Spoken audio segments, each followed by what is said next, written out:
Juste pour vous informer, mes chers collègues, que la retransmission en direct est bien entendu interrompue, puisque sur le canal local, il y a d'autres choses à mettre en place. Et donc, la séance est retransmise sur Internet pour ceux qui veulent la suivre. Et je donne bien entendu la parole, puisque je l'avais interrompue tout à l'heure. Nous reprenons le tour de parole, de prise de parole pour les politiques, pour les déclarations de politique générale, après cette interruption, à M. Claude Boisson.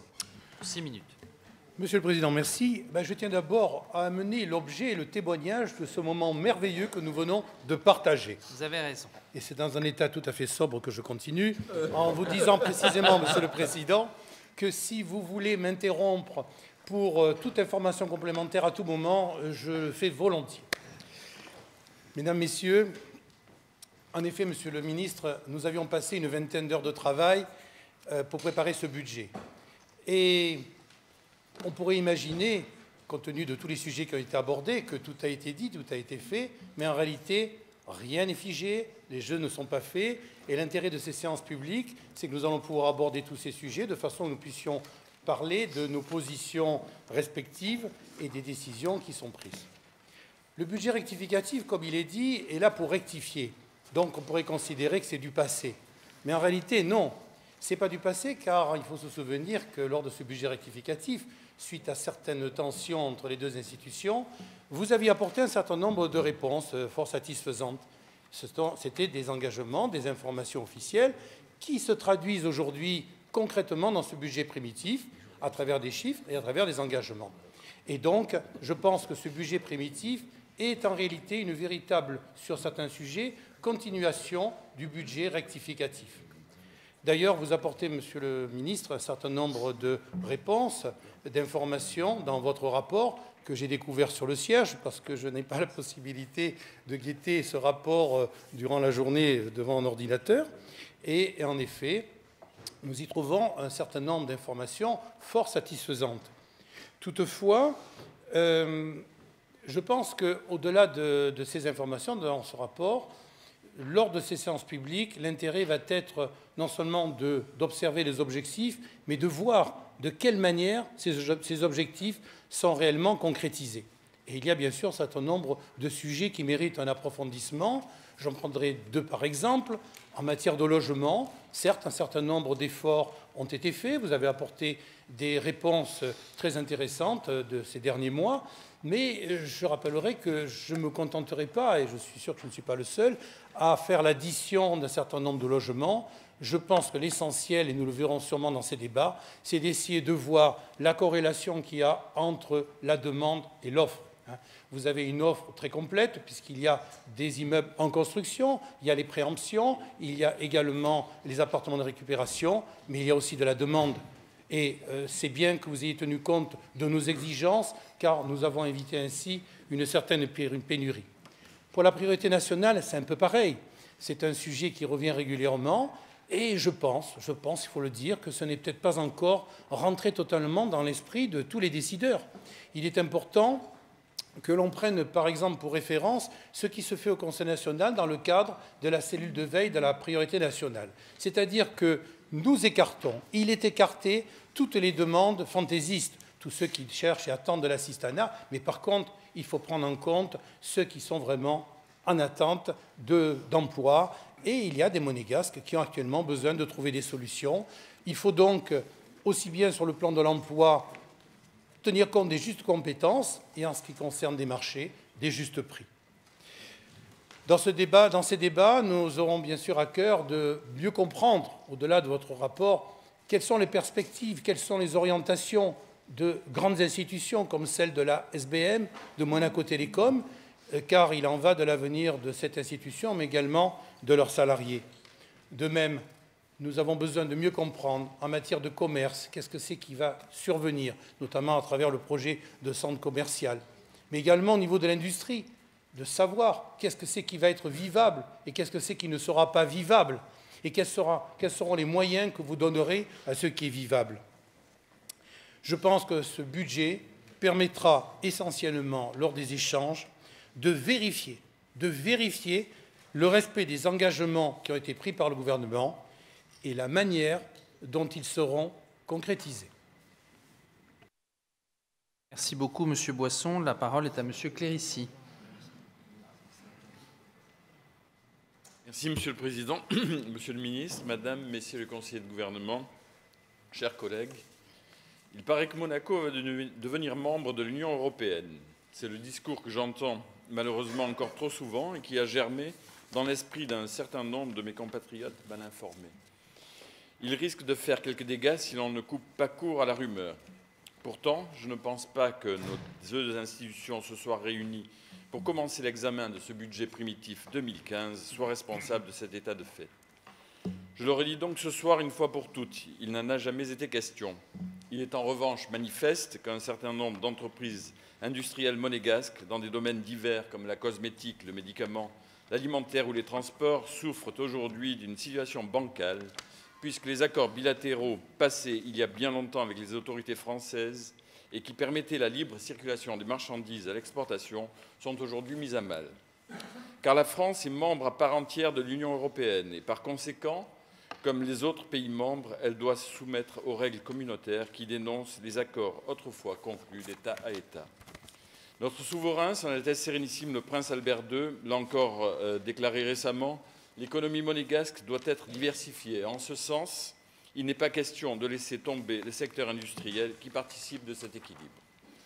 En effet, je vous rejoins, Monsieur le conseiller de gouvernement pour les affaires sociales, l'industrie est importante par les emplois qu'elle génère, les recettes pour nos caisses sociales, la TVA et les impôts sur les bénéfices. J'ajouterai que les retombées induites sont considérables, puisque nombre de cabinets de conseil, d'avocats, d'écoles proposant de la formation et de manière plus générale de sociétés de services sont utilisés par les industriels.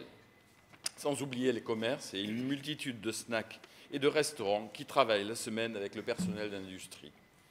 Les négociations qui vont probablement s'ouvrir avec l'Europe, si le mandat est accepté, doivent donc être appréciées à leur juste valeur. Menées à bien, elles devraient donner une sacrée bouffée d'air au secteur industriel qui en a malheureusement bien besoin.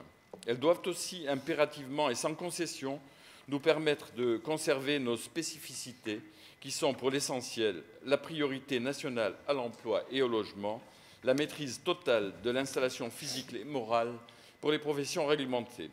Pour la majorité du Conseil national, c'est à prendre ou à laisser. Il n'y a pas d'alternative et c'est avec beaucoup de fermeté, mais aussi de courtoisie, de sérénité, d'espoir que notre président entend être associé par des points d'étape réguliers à l'évolution des négociations. Venons-en maintenant aux sujets qui nous ont apporté récemment quelle satisfaction. Je tiens tout d'abord à saluer l'intelligence du gouvernement et de la majorité du Conseil national qui ont préféré scinder en deux le texte sur la protection des personnes handicapées et prendre le temps de bien réfléchir à la partie liée à l'accessibilité afin de pouvoir nous présenter une loi équilibrée, applicable mais adaptée à notre territoire. Dans un autre domaine, permettez-moi, Monsieur le Ministre, de vous remercier pour avoir créé l'Observatoire du commerce, mesure programmatique de la majorité Horizon Monaco, que nous n'avons eu de cesse, pour des raisons évidentes liées à une totale désorganisation commerciale, de réclamer à corps et à cri depuis notre élection. J'accueille aussi avec soulagement la sage décision que vous avez prise de finalement renoncer à faire racheter les actions inalignables de la SBM par le Fonds de réserve constitutionnel. Les raisons sont multiples pour ne pas accéder à votre demande, la première étant que cela fausse la lisibilité du budget, mais ce n'est pas la principale. Je n'y reviendrai pas ici, nous en avons déjà assez débattu. Pas grand-chose à redire sur le logement, dans la mesure où l'opération Langelin est en cours et où un certain nombre de projets plus petits qui nous permettront de nous doter d'une réserve domaniale nous ont aussi été proposés. Un bémol avec le projet IDA qui s'étire en longueur et que nous aimerions aussi voir aboutir. Enfin, comme le soulignait notre rapporteur, je voudrais moi aussi saluer la pugnacité de notre président de la Culture qui a porté avec brio le projet de la Nuit Blanche qui verra finalement le jour l'année prochaine en cette période. Il y a malheureusement encore des sujets qui fâchent et non des moindres. En effet, si du côté du port de Fontvieille, l'embellie est confirmée, l'état de délabrement de l'héliport, qui devrait être une vitrine de ce que Monaco sait faire de mieux en matière d'accueil, est totalement inacceptable. Je compte y revenir, bien entendu, dans les débats à venir. On pourrait aussi parler de l'avancement chaotique d'un certain nombre de projets de loi pourtant essentiels pour la principauté, liés notamment à la modernisation de l'économie et au numérique, ou encore à la modification de la loi sur l'inaptitude, qui est en l'état pénalisante pour les employeurs. Les débats à venir nous permettront, je n'en doute pas, de nous faire une idée précise de l'avancement de vos travaux. Je vous remercie. Merci beaucoup, Monsieur Clérici. La parole est à Monsieur Robineau. Merci, Monsieur le Président, Monsieur le Ministre, Madame, Messieurs les conseillers de gouvernement, chers collègues. Je reviendrai en premier lieu sur la qualité des relations qui sont établies entre le gouvernement et la Haute Assemblée. Celles-ci ont significativement évolué au cours de l'année, avec un changement d'attitude et surtout de méthode au décours de l'été.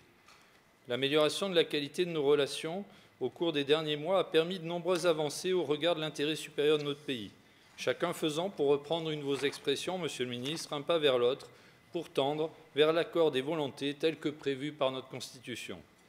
Mais revenons-en au budget.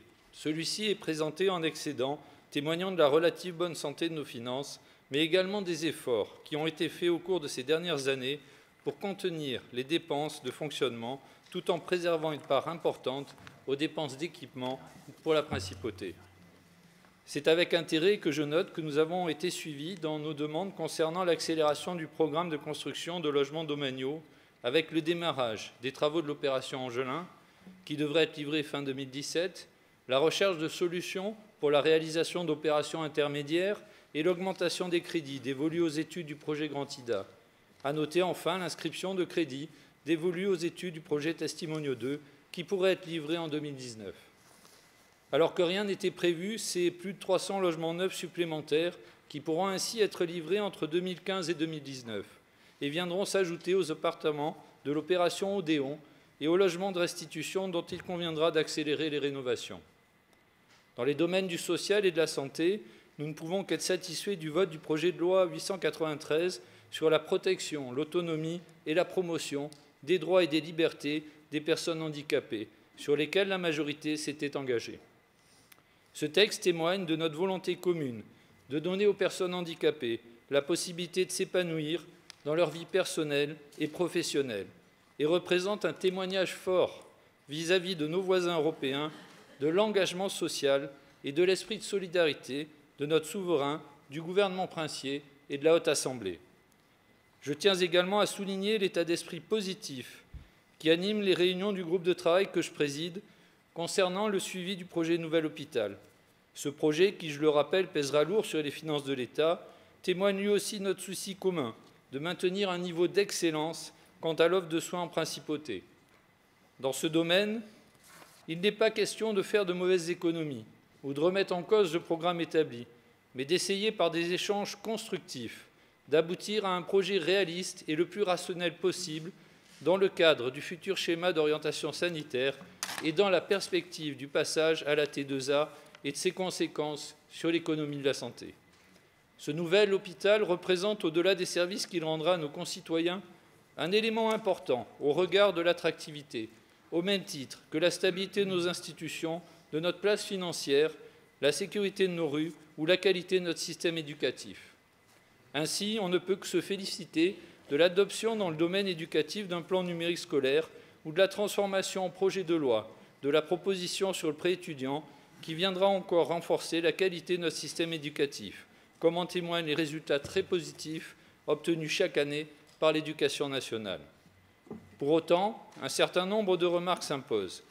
Concernant les domaines financiers, force est de constater que la moitié de nos revenus dépendent de la taxe sur la valeur ajoutée, autrement dit la TVA. Si récemment, nous avons pu bénéficier d'un effet taux positif, une baisse de ce dernier aurait des conséquences non négligeables sur nos finances. De plus, une part non négligeable de ces recettes dépend de la TVA immobilière. Et si les perspectives dans ce domaine semblent favorables pour les années à venir, il convient d'envisager une diversification de nos activités en favorisant une politique d'attractivité d'entreprises à forte valeur ajoutée et le développement d'activités commerciales, notamment au travers du projet d'extension du centre commercial de Fontvieille. À cet effet, comme l'a rappelé le président de la Commission des finances, nous sommes dans l'attente des réponses du gouvernement sur le projet de loi de modernisation de l'économie. Il me faut encore déplorer le climat social qui règne à la SBM, L'absence d'avancée dans la réorganisation des Jeux ou dans la négociation d'un statut unique, le non-respect de la priorité nationale, les incertitudes sur les emplois, mais nous y reviendrons à l'occasion de nos débats. Je souhaite qu'à l'occasion de nos débats, nous obtenions confirmation des engagements qui ont été pris et que nous trouvions de nouvelles pistes dans le très strict respect des prérogatives de chacun pour aller de l'avant et garantir ensemble un avenir serein à notre principauté et à ses habitants. C'est là tout mon engagement auprès de nos compatriotes. Je vous en remercie. Merci, Monsieur Robineau. La parole est à Monsieur Ficini. Merci, Monsieur le Président. Monsieur le Ministre, Madame, Messieurs les conseillers, chers collègues. Un budget, ce sont d'abord des chapitres, des lignes budgétaires, une succession de chiffres, des chiffres plus ou moins abstraits. Si l'on devait en retenir un seul, sur ce budget primitif 2015, pour ne pas douter de la santé économique de notre pays et au passage de nos meilleures relations, eh bien ce chiffre ne serait pas en euros, mais en nombre de pages. Le nombre de pages du rapport du président de la Commission des finances et de l'économie, de notre collègue Marc Burini, 24. Jamais un rapport des finances n'a été aussi court. Votre réponse également, Monsieur le Ministre, il faut le souligner, et ceci n'était qu'un petit clin d'œil au regard passé de nos budgets. En cela, il faut y voir un signe. Comme quoi, le courant passe à nouveau entre nos deux institutions. Et si des divergences de vues ont pu apparaître en tout début de mandature, celles-ci s'estompent peu à peu. Ce budget n'est pas parfait, certes, mais un budget peut-il l'être? Comme diraient nos amis cambistes, il est somme toute conforme à nos attentes. Pour autant, il n'évacue pas les inquiétudes sur certains sujets d'actualité, sujets très sensibles comme sur l'Union européenne, le nouvel hôpital, l'extension en mer, le logement, l'industrie, la SBM et d'autres. Nous les avons déjà évoqués en séance privée et nous n'allons pas manquer d'y revenir et en débattre lors de ces séances budgétaires.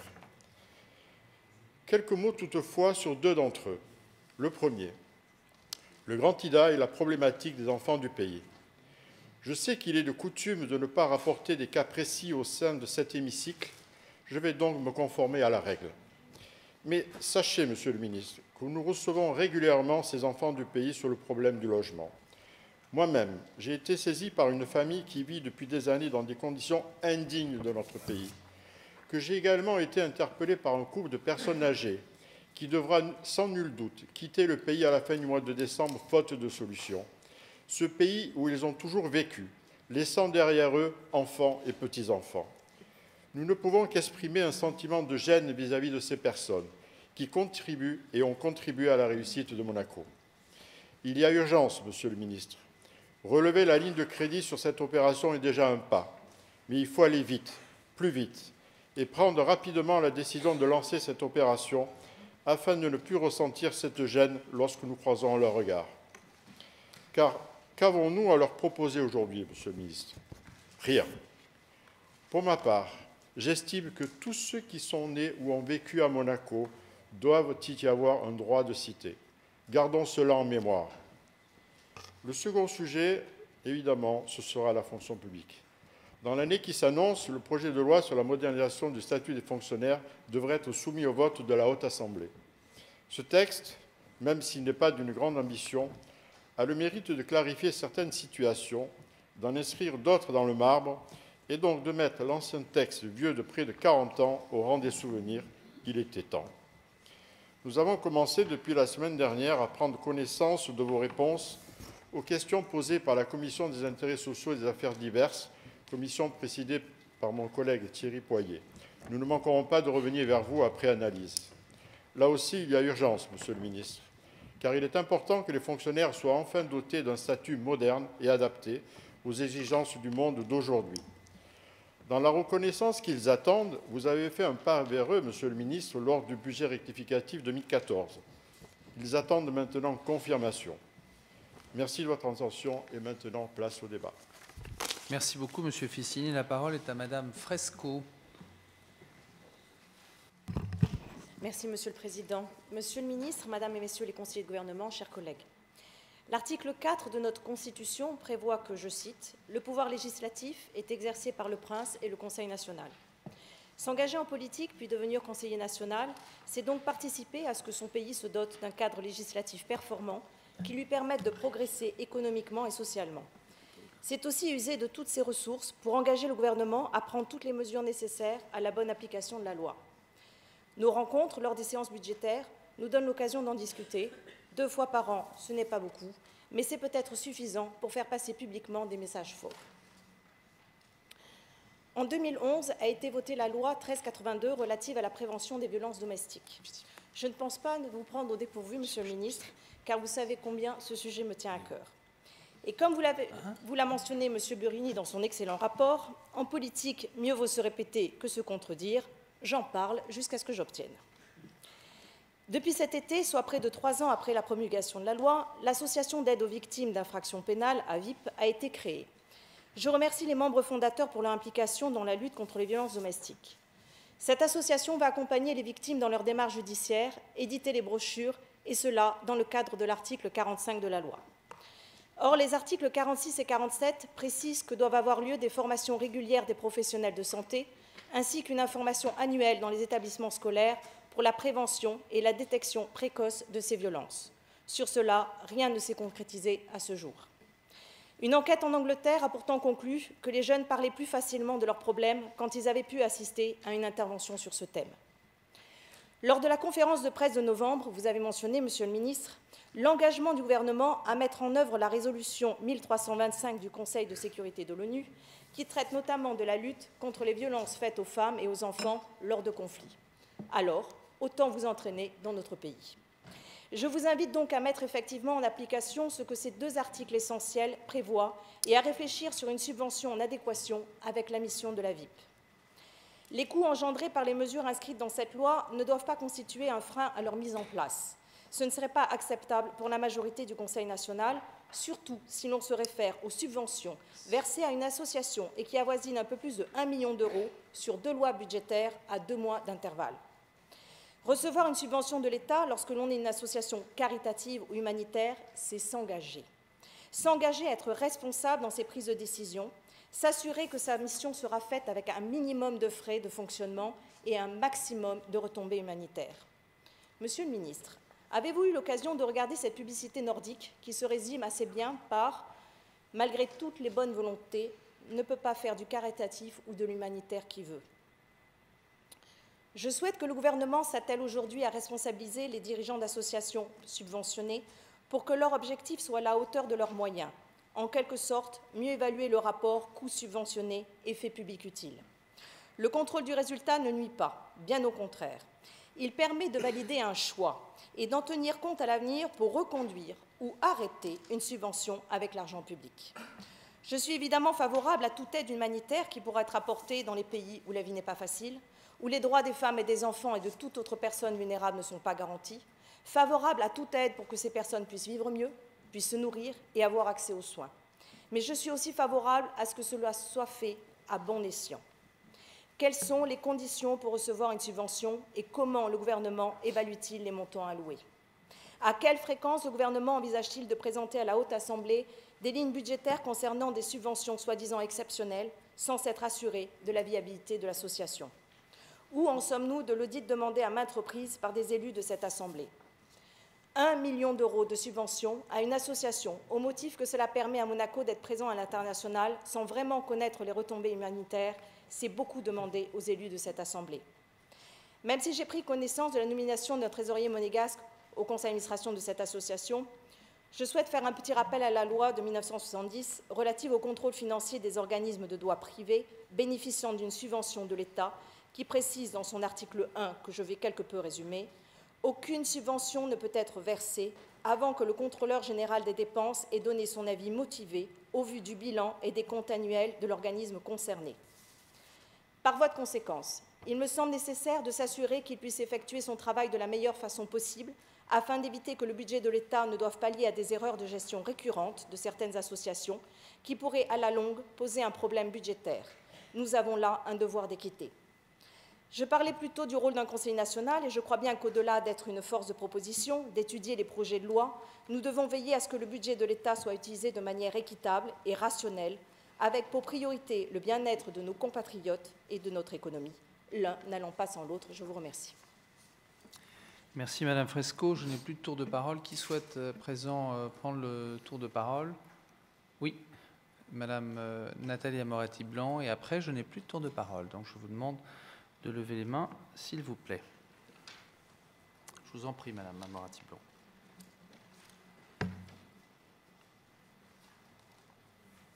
Votre micro ne fonctionne pas? Peut-être le micro d'un de vos collègues? Voilà. Merci. Merci, Monsieur le Président. C'est ça la majorité. Unie. Monsieur le ministre, Madame, Messieurs les conseillers, chers collègues, l'article 38 de notre Constitution prévoit que notre budget national exprime la politique économique et financière de la principauté. Et c'est bien de cette politique, de la vision et de la stratégie qui doivent nécessairement l'accompagner dont je souhaite vous parler ce soir. L'attractivité de Monaco et la stratégie économique qui est la nôtre font partie des priorités, au même titre que le logement est la priorité nationale. Je me questionne ainsi, par exemple, de la stratégie du gouvernement au sujet de la rareté et le coût des plateaux destinés aux entreprises. Devant la pénurie de foncier qui est la nôtre, quelle est la stratégie de reconversion de sites existants à destination des entreprises? Notre politique économique, c'est aussi la question du multifamily office, sur lequel j'attends un point d'avancement de votre part. En tant que vice-présidente de la Commission des relations extérieures, j'évoquerai, comme à chaque fois, quelques points concernant l'attractivité tournée vers l'international, car il est essentiel de développer une meilleure communication sur les réalités monégasques au travers des instances internationales. L'attractivité de la principauté, c'est aussi notre capacité à former nos futures élites et à les faire revenir. Sur ce point bien précis, je souhaite aussi que vous nous fassiez part de vos solutions et non plus de vos intentions sur un sujet qui m'est cher, comme celui de la mobilité des étudiants monégasques. Vous le savez depuis fort longtemps, le caractère extracommunautaire de nos ressortissants les freine souvent dans le choix de leurs études à l'étranger et les pénalise de façon injuste avec une différence de coût significative par rapport aux étudiants européens. Il reste toujours très compliqué et difficile de faciliter la mobilité des étudiants et aussi des travailleurs monégasques à l'étranger. Cela ne se fait toujours qu'au cas par cas. C'est une situation qui ne peut perdurer indéfiniment. La récente loi sur le prêt étudiant n'a pas vocation à pallier à ce problème récurrent. Cet ensemble de points doit attirer notre attention dans le vaste débat sur la question européenne. Vous savez que nous sommes très attachés au principe d'être associés aux discussions et aux négociations, car les facettes du problème sont multiples. Je terminerai mon intervention par une réflexion concernant à nouveau le respect de l'avenir de notre communauté nationale. Notre action doit s'attacher au développement de notre économie, de la diversifier en sécurisant au mieux les parcours professionnels de nos compatriotes. Les questions de restructuration dans l'actualité récente nous obligent à avoir une réflexion sur ce point. Comment continuer à nous développer dans le respect de notre modèle et de nos principes? Je pense bien entendu à Monaco Télécom, entre autres, dont chacun partage la nécessité d'une évolution, mais pour laquelle, à ce jour, nous n'avons que peu de détails, si ce n'est un joli numéro de charme donné par son nouveau dirigeant, mais sans aucune visibilité. Monsieur le ministre, vous l'avez bien compris, c'est dans des situations favorables qu'il faut se poser des questions d'avenir, qu'il faut anticiper et prévoir. Un record de recettes qui franchisse la barre symbolique du milliard, comme vous l'avez dit, une croissance de 9,3% par rapport à l'année dernière, une situation économique florissante, sont d'autant d'éléments dont nous devons nous féliciter, mais qui doivent nous forcer à réfléchir à notre stratégie, à notre vision, pour travailler ensemble au développement de notre principauté. C'est ce qui assurera aux Monégasques le choix pour leur évolution professionnelle dans tous les domaines de leur pays. J'attends, comme mes collègues, que ces débats soient riches et constructifs, dans le respect de l'intérêt général. Je vous remercie. Merci beaucoup, Madame Moretti-Blanc. La parole est à Monsieur Robillon. Merci beaucoup. Un peu d'histoire tout d'abord. La Société des bains de mer du Cercle des étrangers a été historiquement une manne pour la principauté et ses habitants. Dès sa création, un cahier des charges très fourni prévoyait que cette société devait, entre autres, entretenir les routes, s'assurer de l'éclairage public, du ramassage et du traitement des déchets, en plus de contribuer aux finances de l'État. Une date marquante est le 14 février 1869, où le prince Charles III décréta la fin de l'imposition directe pour ces sujets. Depuis lors, cette société contribue à un très haut niveau au financement divers de la principauté, pour ne citer que les plus évidents, directement par versement au budget de l'État, directement par l'emploi de monégasques, de conjoints de résidents, mais aussi de travailleurs français et italiens, soit à peu près 3000 personnes, indirectement par le paiement de charges sociales de ses employés, tant en ce qui concerne la maladie que la retraite. Le capital est majoritairement détenu par l'État, un conseil d'administration est nommé et la direction est assurée par un président délégué. Schématiquement, 3 branches la composent, le secteur des jeux, le secteur hôtelier, le secteur immobilier, en plein développement actuellement. Ces rappels succincts permettent d'apprécier rapidement cette société. J'en viens maintenant au présent et surtout à l'avenir. À aucun moment, il n'est précisé que les composantes de l'État, tant gouvernement que Conseil national, gèrent directement cette entreprise. Or, depuis des dizaines d'années, la SBM est un terrain de jeu où gouvernement et Conseil national jouent à se rejeter la patate chaude, où les surenchères et les menaces se succèdent, où les plus vils grenouillages se développent, où les manipulations de toutes sortes font florès, où les luttes politiciennes, et je ne dis pas politiques, servent des intérêts divers et divergents. Des membres du gouvernement, des membres du Conseil national, des responsables ou plutôt des irresponsables politiques, des hommes d'affaires, des cadres, des membres du conseil d'administration font souffler le chaud et le froid, manipulent, contrôlent, déstabilisent, désinforment à longueur d'année, tiennent en otage les employés. Personne n'est réellement dupe, mais la bonne société monégasque feint de croire que cette société a un fonctionnement normal. Pour ce qui nous concerne au Conseil national, arrêtons de faire croire que nous sommes là pour modifier des carrières. Arrêtons de tenter de modifier des carrières. Arrêtons de demander des créations de postes, de mettre en route des écoles de jeux qui ne font que diluer les revenus des employés de jeux de base. Arrêtons de créer de faux espoirs. Arrêtons de répandre et de construire des rumeurs. Il faut mettre un terme à ces dysfonctionnements. Il faut avoir collectivement le courage de remettre cette société dans une situation concurrentielle et adulte. Les résultats opérationnels sont mauvais depuis plusieurs années, cela n'est un secret pour personne. Laissons cette société, par ailleurs cotée en bourse, vivre sa vie de société dans le respect des lois de notre pays, au premier rang desquelles la priorité d'emploi pour nos compatriotes. Le conseil d'administration et la direction générale doivent recevoir un mandat clair de l'actionnariat lors de leur nomination. Ce mandat doit préciser clairement les buts à poursuivre sous forme de points précis, financiers, sociaux et autres. L'actionnariat doit préciser une durée pour obtenir la réalisation de ces points. Au terme de la période définie, 3 ou 5 années sans doute, l'actionnariat, au premier rang desquels l'État monégasque bien sûr, doit apprécier les résultats et en tirer les conséquences. Les conséquences peuvent aller de la révocation du conseil d'administration et de la direction jusqu'à leur confirmation pour la période à suivre avec des objectifs nouveaux à préciser. Dans l'intervalle, le conseil d'administration et la direction doivent gérer sans influence extérieure la société pour mener à bien les missions confiées. Ce n'est qu'au prix d'un assainissement des procédures, de l'arrêt des interventions, que cette société, capitale pour notre pays et nos compatriotes et ses habitants, pourra tenter de se redresser pour reprendre toute la puissance et la solidité qu'elle possédait auparavant. Ce n'est qu'à ce prix qu'elle pourra continuer efficacement ses missions pour servir l'intérêt financier de la principauté, le bien-être des monégasques et des résidents, la satisfaction de ses clients, l'image de notre pays, à l'intérieur comme à l'extérieur. Merci beaucoup. Merci. La parole est à Monsieur Elena. Merci, Monsieur le Président. Monsieur le Ministre, Madame, Messieurs les conseillers du gouvernement, chers collègues monégasques, 2 ans que Renaissance existe. Et aujourd'hui, je souhaite faire un premier bilan, afin de couper court à toute désinformation. Renaissance a déposé 2 propositions de loi. La proposition numéro 210, relative à la réglementation du travail de nuit, sujet très important pour un pays comme Monaco. Et je me permets de préciser que cette proposition ne concerne pas que les employés de la SBM. La proposition numéro 215, relative à la représentation des salariés au conseil d'administration. Monsieur le Président, j'ai entendu à la radio et lu dans la presse vos petits pics envers moi-même. Or, je vais vous répondre avec simplicité, sans haine, comme il est courant de le faire chez Renaissance. Cette proposition sur la représentation des salariés au conseil d'administration, vous en avez peut-être parlé, vous en avez peut-être rêvé, mais c'est Renaissance qui l'a fait. Et moi, je souhaite aller plus loin. J'espère qu'ensemble, on arrivera, durant l'année 2015, à faire avancer ces 2 propositions rapidement, car les monégasques m'interpellent régulièrement à ce sujet.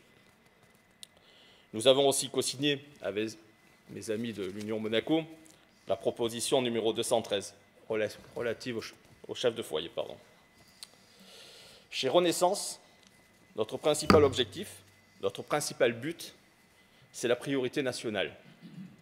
La priorité nationale pour l'emploi, la priorité nationale pour le logement, la priorité nationale pour les entreprises. Pour Renaissance, la priorité nationale s'entend non seulement à l'embauche, mais également pour les promotions, non seulement à compétences égales, mais dès qu'un monégasque a les capacités suffisantes pour le poste. La priorité nationale effective nécessite les moyens d'apprécier l'adéquation entre le candidat et le poste, mais aussi la nécessité de compétences parfois inutiles à la société, mais exigées pour camoufler le candidat, souvent déjà choisi. Alors je vais me répéter, mais la priorité nationale effective passe aussi par des instruments coercitifs pour la faire respecter.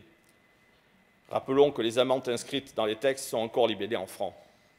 Et qu'on ne vienne pas nous dire que garantir une priorité effective à 3 500 monégasques sur une population active de 45 000 personnes limitera notre attractivité.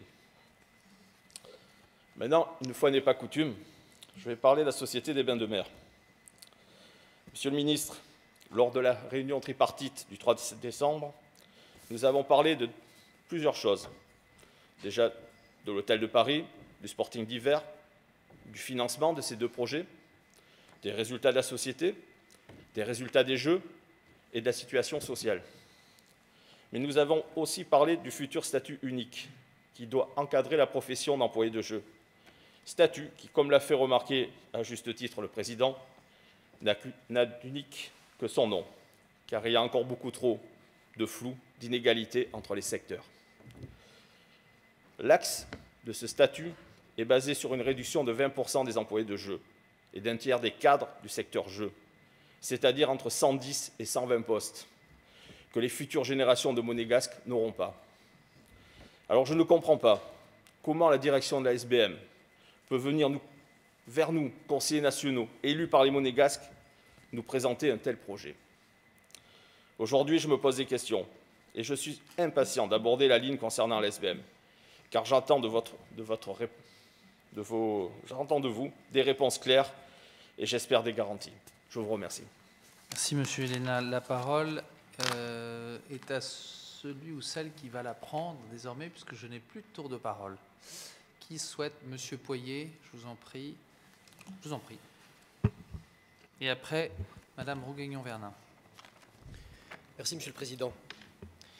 Il y a quelques semaines, nous étions tous ici réunis pour voter un texte très attendu sur la protection de la personne handicapée, texte voté à l'unanimité, faut-il le rappeler. Mais nous voilà ce soir dans les séances publiques consacrées à l'étude du budget primitif 2015. Alors que le budget dépasse le milliard d'euros et est excédentaire, on pourrait l'assimiler à un budget sans enjeu, une pure formalité sans débat possible. Et pourtant, je me pose encore de nombreuses questions.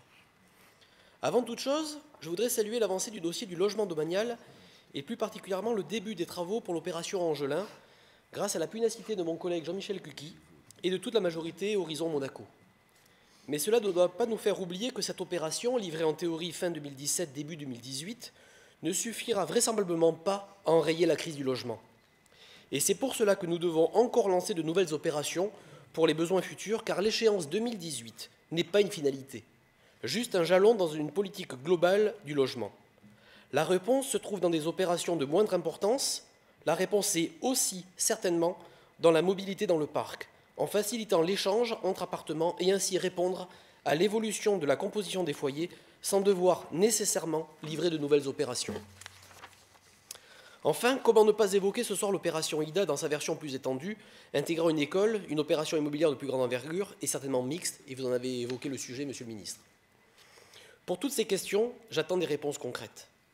Quand les finances sont saines, quand la croissance est au rendez-vous, tout naturellement, on se dit que le moment est venu de consacrer une part importante du budget à l'équipement, à l'investissement. Alors que vous nous aviez annoncé, Monsieur le Ministre, que l'année 2014 serait l'année du porc, inquiet, j'ai consulté les astres.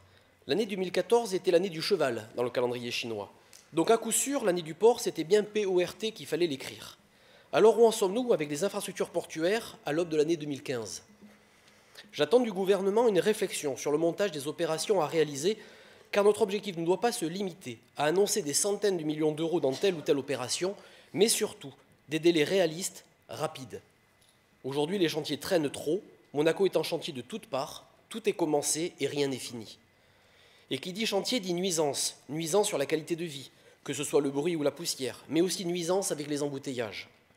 J'attends beaucoup, Madame le conseiller, de votre capacité d'adaptation et d'anticipation pour apporter des réponses concrètes pour chaque nouvelle opération, car les chantiers, nous allons en avoir durant les prochaines années. Excusez-moi.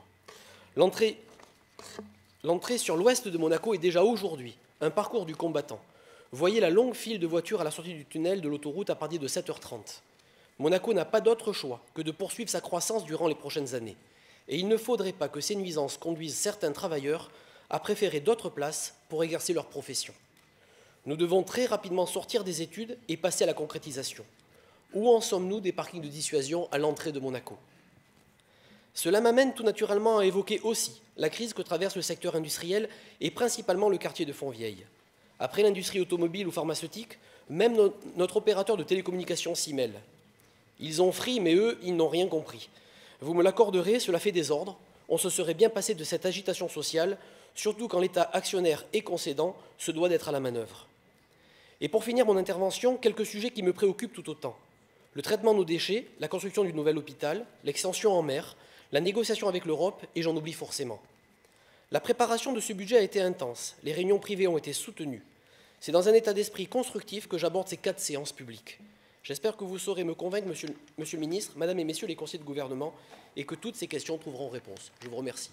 Merci beaucoup, Monsieur Poirier. La parole est à Madame Roguignon-Vernin.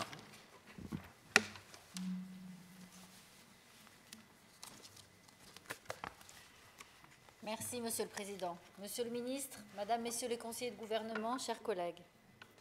Avant tout, je souhaiterais m'associer à la joie qui inonde notre beau pays ce soir et exprimer toute mon émotion et je dirais même ma gratitude pour ce que nous vivons. Là, c'est le second budget primitif qui est soumis au vote de notre Assemblée lors de cette nouvelle législature. C'est toujours un moment important, puisqu'à travers cette loi de budget, car il s'agit bel et bien d'une loi, la représentation nationale peut passer en revue les différents points concernant les monégasques qui nous ont toutes et tous élus ce soir, et élus ici, enfin tous ici élus, pour que nous les représentions le plus justement possible. Ces monégasques qui nous auraient élus pour que la Haute Assemblée fasse preuve de bon sens et joue son rôle avec son partenaire institutionnel, le gouvernement. Si l'économie générale de la Principauté se porte globalement bien, c'est que sa diversité sectorielle, son attractivité, son dynamisme et son développement sont bel et bien opérationnels et que notre modèle économique et social fonctionne. C'est pour accompagner et rendre pérennes les performances de ce modèle que le monde nous envie, que nous devons ici, ensemble, trouver en relation avec vous, gouvernement princier, les solutions les plus efficaces et les plus adaptées aux besoins et aux attentes de nos compatriotes et plus généralement de notre pays. Si Monaco avance, il faut qu'il avance aussi pour les monégasques, dans la défense des principes incontournables de la priorité nationale, dans la défense de ses spécificités, dans la prise en compte systématique des besoins en logement pour les nationaux et pour les enfants du pays, dans l'accompagnement des mutations de notre économie, avec un regard attentif sur les plans de restructuration, avec le démarrage du chantier de l'hôpital et les perspectives de l'extension en mer. Vous l'aurez compris, les enjeux ne manquent pas et les sujets sont nombreux alors que s'ouvrent ces débats budgétaires. Des séances publiques sur lesquelles vont planer une ombre. N'y voyez rien de négatif, au pire un doute, au mieux un espoir. Je veux parler de l'ouverture programmée des négociations avec l'Union européenne. Il est compréhensible que la grosse machine de l'Union européenne nous oblige, nous, monégasques, à nous méfier. Mais entre repli sur soi et discussion constructive, Monaco a déjà choisi. La question européenne ne peut être globalisée.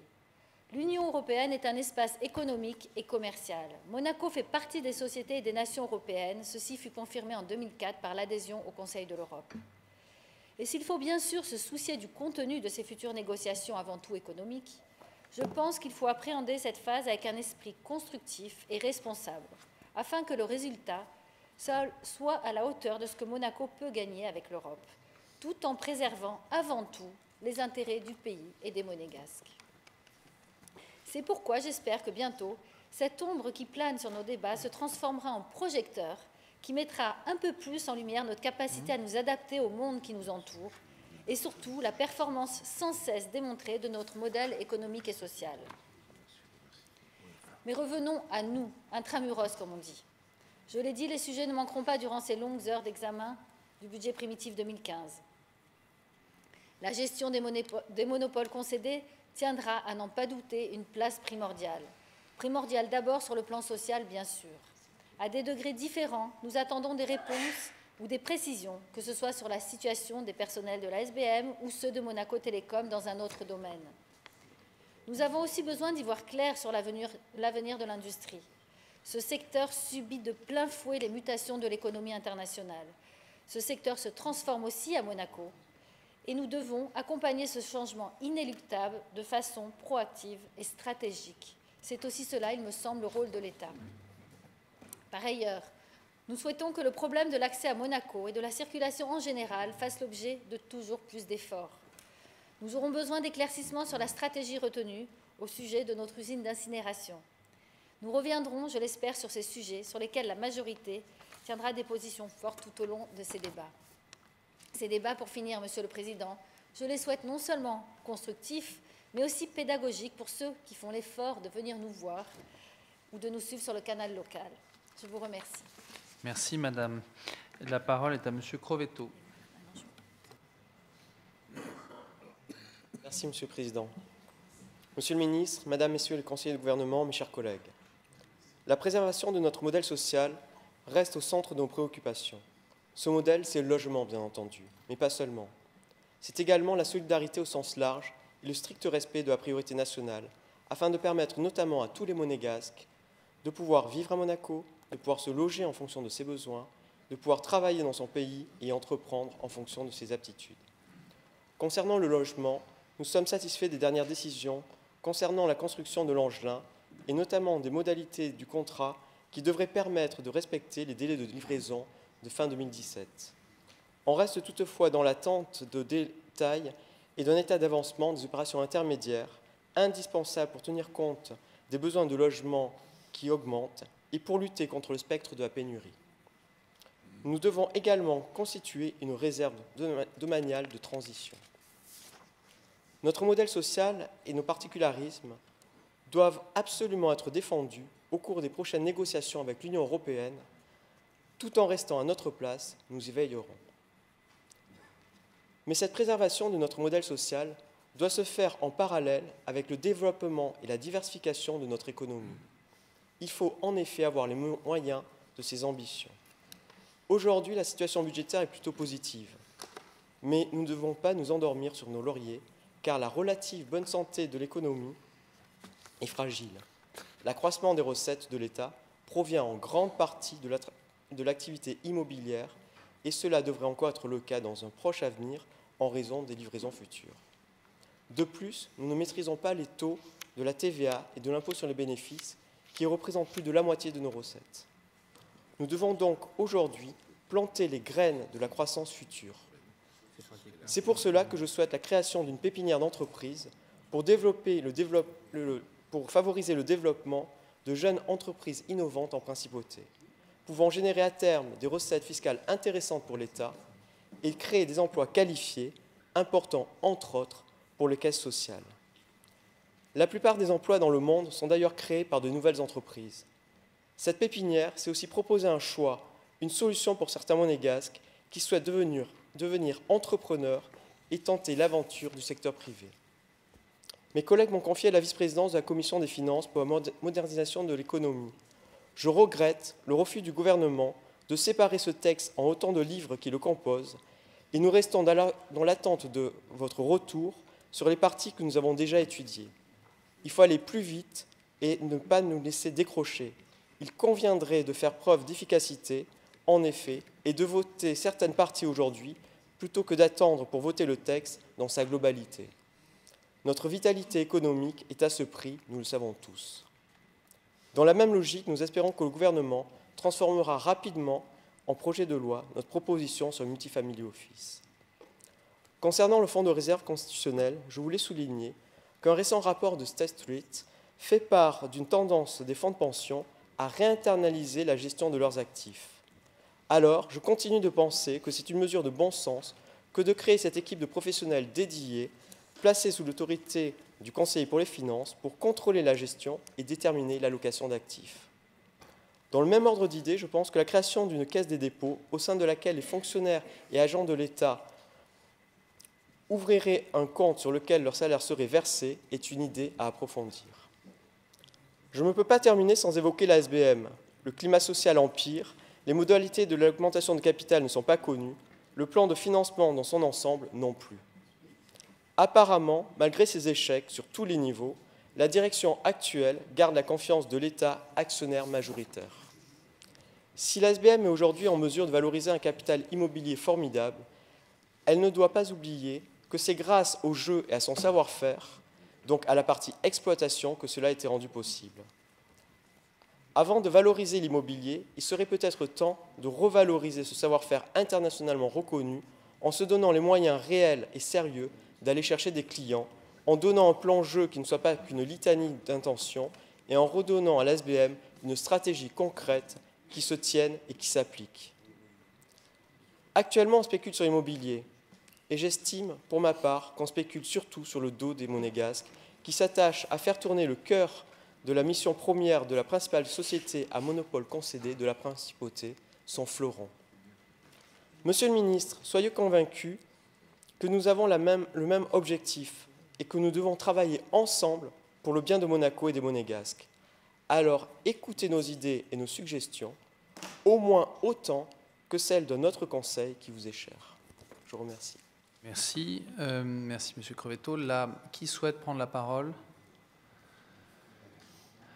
Mesdames et messieurs, si vous ne souhaitez pas prendre la parole, je vais donc... Monsieur Alavena, allez-y, je vous en prie. Et ensuite, je n'ai toujours pas de tour de parole, mais on va y arriver. Merci. On va y arriver. J'avoue que j'ai un peu manqué d'inspiration pour cette intervention en ouverture de nos séances publiques.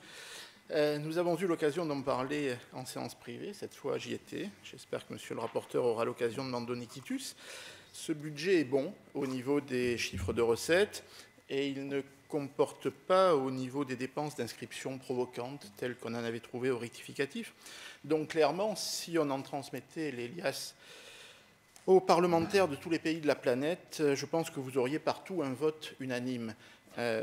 Pour autant, nous allons passer du temps, beaucoup de temps, à discuter de points fondamentaux ou de détails. Il est vrai que c'est une des rares occasions que nous avons de le faire publiquement. Et je reviendrai donc, comme mes collègues, sur ces détails tout au long de nos 4 soirées de débat. Juste un point quand même que je voudrais mettre en exergue, comme une occasion manquée à cheval sur rectificatif et primitif, vous avez accepté, Monsieur le Ministre, la demande de la majorité concernant la prime pour les fonctionnaires. Vous avez aussi maintenu en janvier prochain une augmentation du point d'indice supérieure à la réalité de l'inflation. Nous ne pouvons que nous en féliciter et vous en féliciter.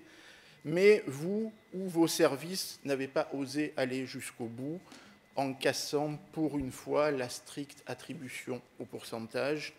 Pourtant, faire ce geste d'une prime uniforme, comme certains élus l'avaient demandé, en divisant à parts égales entre tous les attributaires le montant alloué, ça aurait eu un impact financier très fort pour les petits et moyens salaires et surtout un impact psychologique extraordinaire. Vous n'avez pas voulu, tant pis. Je ne vais pas parler longuement du double dossier européen. Je dirais simplement que j'ai lu avec enthousiasme les propos du souverain le 19 novembre dernier et constaté que j'y retrouvais quasiment mot pour mot ce que je défends depuis plusieurs années. Un Monaco qui doit se préparer à un fonctionnement différent, un Monaco qui a d'énormes atouts, un Monaco qui ne doit pas brader ses particularités, un Monaco qui a toujours été un pays ouvert et non un camp retranché. C'est ce qui a fait sa richesse, nous le savons tous. Ce thème sera évidemment au cœur de l'activité de la Commission des Relations extérieures dès le début de l'année 2015 pour que le débat entre élus s'y développe et prépare correctement notre participation au groupe de travail. Pour ce qui concerne le Conseil de l'Europe, je dirais que le travail rapproché que nous effectuons avec le rapporteur depuis plusieurs mois semble porter ses fruits et que notre relation évolue dans le bon sens. Le soutien fort du souverain et du gouvernement à cette démarche, relativement récent, sont évidemment fondamentaux pour avancer, puisque la plupart des décisions attendues sont de votre ressort. Je voudrais pour terminer revenir au budget et à un des messages récurrents de notre rapporteur lorsqu'il réclame un vrai travail de diversification de nos recettes.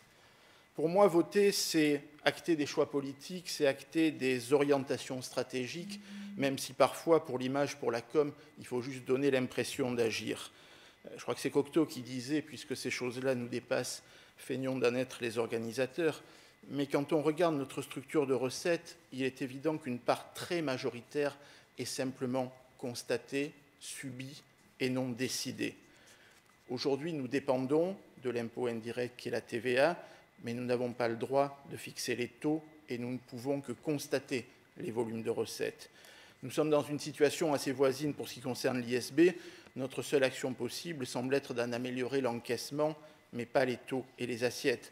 Nous voyons avec enthousiasme le haut niveau des droits de mutation, mais en se disant que si un jour un de nos voisins ou l'Union européenne décidait d'aligner certains statuts fiscaux sur celui des Français, le krach immobilier ne serait pas très loin. Et faute d'avoir vu ou pu mener de vraies études d'impact, nous ne savons toujours pas vraiment ce que sont les conséquences de la signature des accords OCDE. Bref, aux 3/4, voire un peu plus, notre budget recette nous échappe. C'est donc une évidence. Monaco est aujourd'hui trop dépendant des autres et il est urgent, comme le rappelle le rapporteur, de trouver des pistes pour développer des activités que nous maîtriserons vraiment et qui, progressivement, prendront leur part dans nos recettes. Soyons clairs, je ne pense pas en disant ça au pseudo-gadget de la personnalisation des plaques automobiles. Ceci dit, c'est quand même assez inquiétant que sur un dossier apparemment aussi simple, au bout de 18 mois, on n'ait toujours pas bougé. Je pense plutôt à de vrais dossiers d'attractivité, comme cette loi sur les multifamiliers office que vous avez évoquée et qu'il faudrait traiter au plus vite et sans la dénaturer à cause de quelques lobbies locaux. Je pense aussi à ces idées sur l'arbitrage qui figurent dans la loi de modernisation de l'économie, où là aussi il faudrait peut-être associer plutôt qu'opposer les acteurs locaux si on veut avancer. Je pense à d'autres choses que notre projet de campagne avait évoquées, comme la pépinière d'entreprise, et j'espère même qu'un jour le Conseil supérieur de l'attractivité proposera lui aussi de vraies pistes ambitieuses justifiant enfin son nom et son rôle. Bref, j'espère qu'on va tous se mettre au travail pour penser à notre futur de manière positive, concrète, plutôt que de se retrouver un jour à se battre pour compenser des dégâts que nous n'aurions pas su anticiper. Anticiper plutôt que subir, je crois que nous en avons les moyens et qu'il faudrait en exprimer la volonté. Je vous remercie. Merci beaucoup. Qui souhaite désormais prendre la parole, s'il vous plaît, pour le tour de parole? Monsieur le Président de la Commission du Logement, Monsieur Cuqui.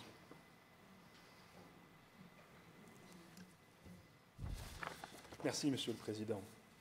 Monsieur le Ministre, Madame, Messieurs les membres du gouvernement, mes chers collègues, je m'étais abstenu lors du vote de la loi portant sur le budget rectificatif 2014, principalement parce que, dépositaire de la confiance des monégasques qui m'ont élu et de mes collègues qui m'ont confié la présidence de la Commission du Logement, je me le devais tout particulièrement sur les dossiers concernant ma commission, d'étayer mon vote sur des éléments tangibles, en précisant qu'il ne tenait qu'à vous, Monsieur le Ministre, de nous les fournir avant ce soir. Et ce soir, Monsieur le Ministre, la satisfaction d'avoir été attendu me fait presque oublier les mois perdus. Permettez-moi donc de vous remercier au nom des centaines de compatriotes qui, attendant un logement correspondant à leurs besoins, vont pouvoir entrevoir enfin le bout du tunnel. Les travaux préparatoires pour l'opération L'Angelin, obtenue par la majorité dès la mi-2013, ont commencé. Et le contrat avec le promoteur a été signé pour une livraison avant 2018, avec, comme je le demandais, des pénalités conséquentes en cas de retard. Ainsi, la motivation de l'opérateur ne devrait pas se relâcher. Comme nous en avions également convenu, vous nous avez transmis il y a quelques jours les plans de cette opération, afin qu'ensemble, nous puissions définir des appartements agréables et réellement fonctionnels et des surfaces commerciales et de bureaux adaptées à ces usages. J'y reviendrai plus en détail lors de nos débats. Concernant les opérations dites intermédiaires, une nouvelle proposition à l'est de la Principauté a retenu toute notre attention, à côté de celles envisagées à la Condamine ou à l'Annonciade. Même si tous les détails ne sont pas encore réglés, il apparaît raisonnable de pouvoir compter sur 40 à 60 nouveaux appartements livrés avant l'Angelin. Le logement domanial constitue un impérieux devoir de l'État. Pour autant, il ne faut pas oublier qu'il contribue également significativement aux recettes, puisque le revenu de ce secteur équivaut à celui de l'ensemble des monopoles exploités et concédés. Cet effort est donc doublement bénéfique.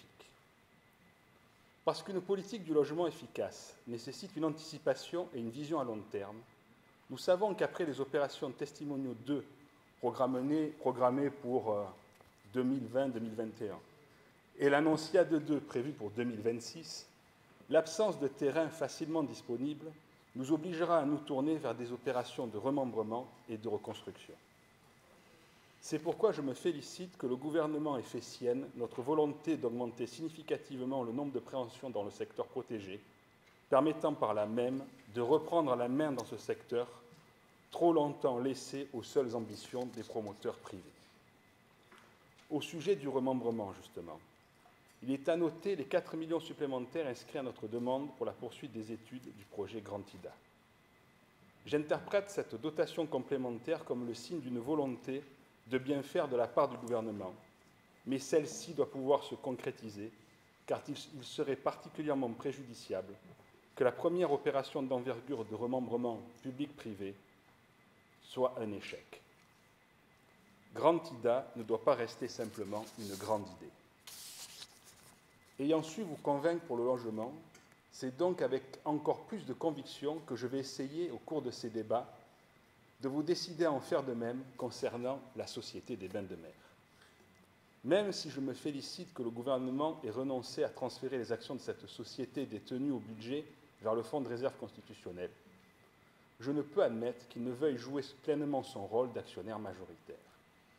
Vous devez faire un bilan objectif de cette société en difficulté depuis trop longtemps, tant sur le plan financier que stratégique et social. Monsieur le ministre, la SBM n'est pas seulement une ligne au chapitre des recettes, dont le montant est aujourd'hui, hélas, comparable à celui des parkings publics. Elle emploie des centaines de compatriotes et d'enfants du pays. Elle fait partie de notre histoire et nous ne pouvons l'abandonner sans y perdre un peu de notre âme. Je vous remercie. Merci. La parole est à Monsieur Boéry. Monsieur le ministre, Madame, Messieurs les conseillers du gouvernement, mes chers collègues, chers amis du public et les quelques-uns qui sont sur Internet, puisqu'on n'est plus la télévision. D'abord, permettez au doyen... Pardon, excusez-moi de vous couper, Monsieur le doyen, juste pour vous dire que la séance a été interrompue ce soir pour les raisons exceptionnelles que vous connaissez et ça sera retransmis, la séance sera retransmise demain sur le canal local. Voilà. Donc, je vous en prie, mais nous sommes retransmis également sur Internet. Excusez-moi, nous a pris quelques secondes de votre temps. Merci. Et ça fait d'ailleurs une parfaite liaison, parce que pour le doyen, c'est un moment d'émotion particulier qui rend parfois le discours un petit peu dérisoire. Ou décalé. Ou décalé. Voilà. Néanmoins, c'est la règle du jeu. Je vous en prie. Je m'associe aux propos de notre rapporteur et le remercie pour ses remarques, ses observations et en particulier son clin d'œil pour la nuit blanche. Je partage les analyses. Elles mettent en évidence les points essentiels du budget 2015 et les dépassent en mettant en lumière différents aspects. Monaco va bien, non seulement pour lui-même, on l'a dit, excédent budgétaire, croissance exceptionnelle du PIB, et encore plus, eu égard à ses voisins, nos grands voisins européens. Je n'aurai qu'à m'en réjouir. J'ai d'ailleurs entendu votre réponse, Monsieur le ministre, à notre rapporteur. Je ne boude pas mon plaisir, du moins d'une certaine façon qui n'est peut-être pas le même que le vôtre. Et puis j'ai entendu aussi votre conclusion sur une stratégie proactive. Toutefois, les mêmes causes produisent toujours les mêmes effets. Monaco vit aujourd'hui sur ses acquis du XXe siècle. Ils sont une ressource forte et c'est tant mieux. Doit-on pour autant être satisfait? Quel avenir nous est-il réservé? Pour dire les choses simplement, je ne suis pas un court-termiste. Vous savez, le fameux cri de Keynes, « à long terme, nous sommes morts », pour limiter mon regard au seul budget annuel. D'autant que ce point de rendez-vous est cardinal dans notre Constitution. Monaco surfe sur la mer, c'est bien normal, il en épouse les vagues et les ressacs et reste fragile en dépit des apparences. Au fond de la mer se dessinent pourtant des mouvements profonds, communs au monde dans lequel nous vivons, qui sont d'autant plus des questions pour nous-mêmes. Et ce n'est pas un inventaire à l'après-vert que je vais raconter maintenant, mais quelques points et quelques enjeux.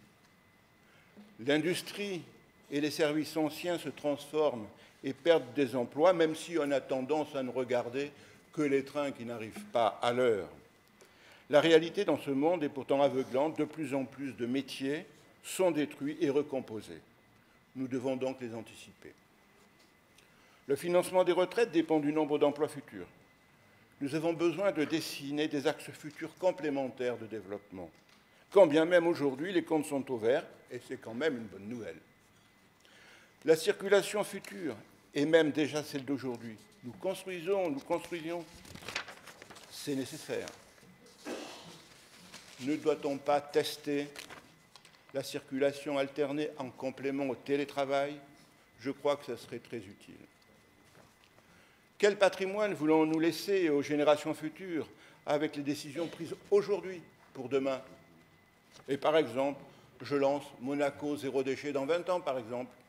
Ça résoudrait peut-être une partie de l'incinérateur. Nous avons besoin d'un schéma d'urbanisme global ou par quartier, en faisant appel aux besoins des urbanistes. Veut-on du Monaco horizontal? Veut-on du Monaco vertical? Vers quelle Europe voulons-nous aller? Quelle voulons-nous? Bien sûr, nous avons la priorité au monégasque, à l'emploi, au logement, mais aussi peut-être aux standards européens. Sur ces questions essentielles, j'ai besoin d'une vision globale. Je n'ai pas entendu que peu de réponses. Je suis d'autant plus prudent que dans notre pays se trouve régulièrement confronté à l'effet papillon. Vous savez, un simple monde d'ailes de papillon ici, et c'est un tsunami de l'autre côté du monde. Chez nous, la moindre observation provoque souvent, trop souvent, le même effet. Or, l'adaptation au monde nouveau qui se présente à nous rend la conduite du changement délicate. Je ne dresserai pas ce soir, rassurez-vous, j'ai encore le temps, la litanie des cas particuliers qui, naturellement, au moins, s'entrechoquent au cours de l'année et freinent l'avancement naturel des choses. Chaque instantané, pris isolément, n'a en lui-même que peu d'importance. Mais, reliés les uns aux autres, ils marquent une méthode.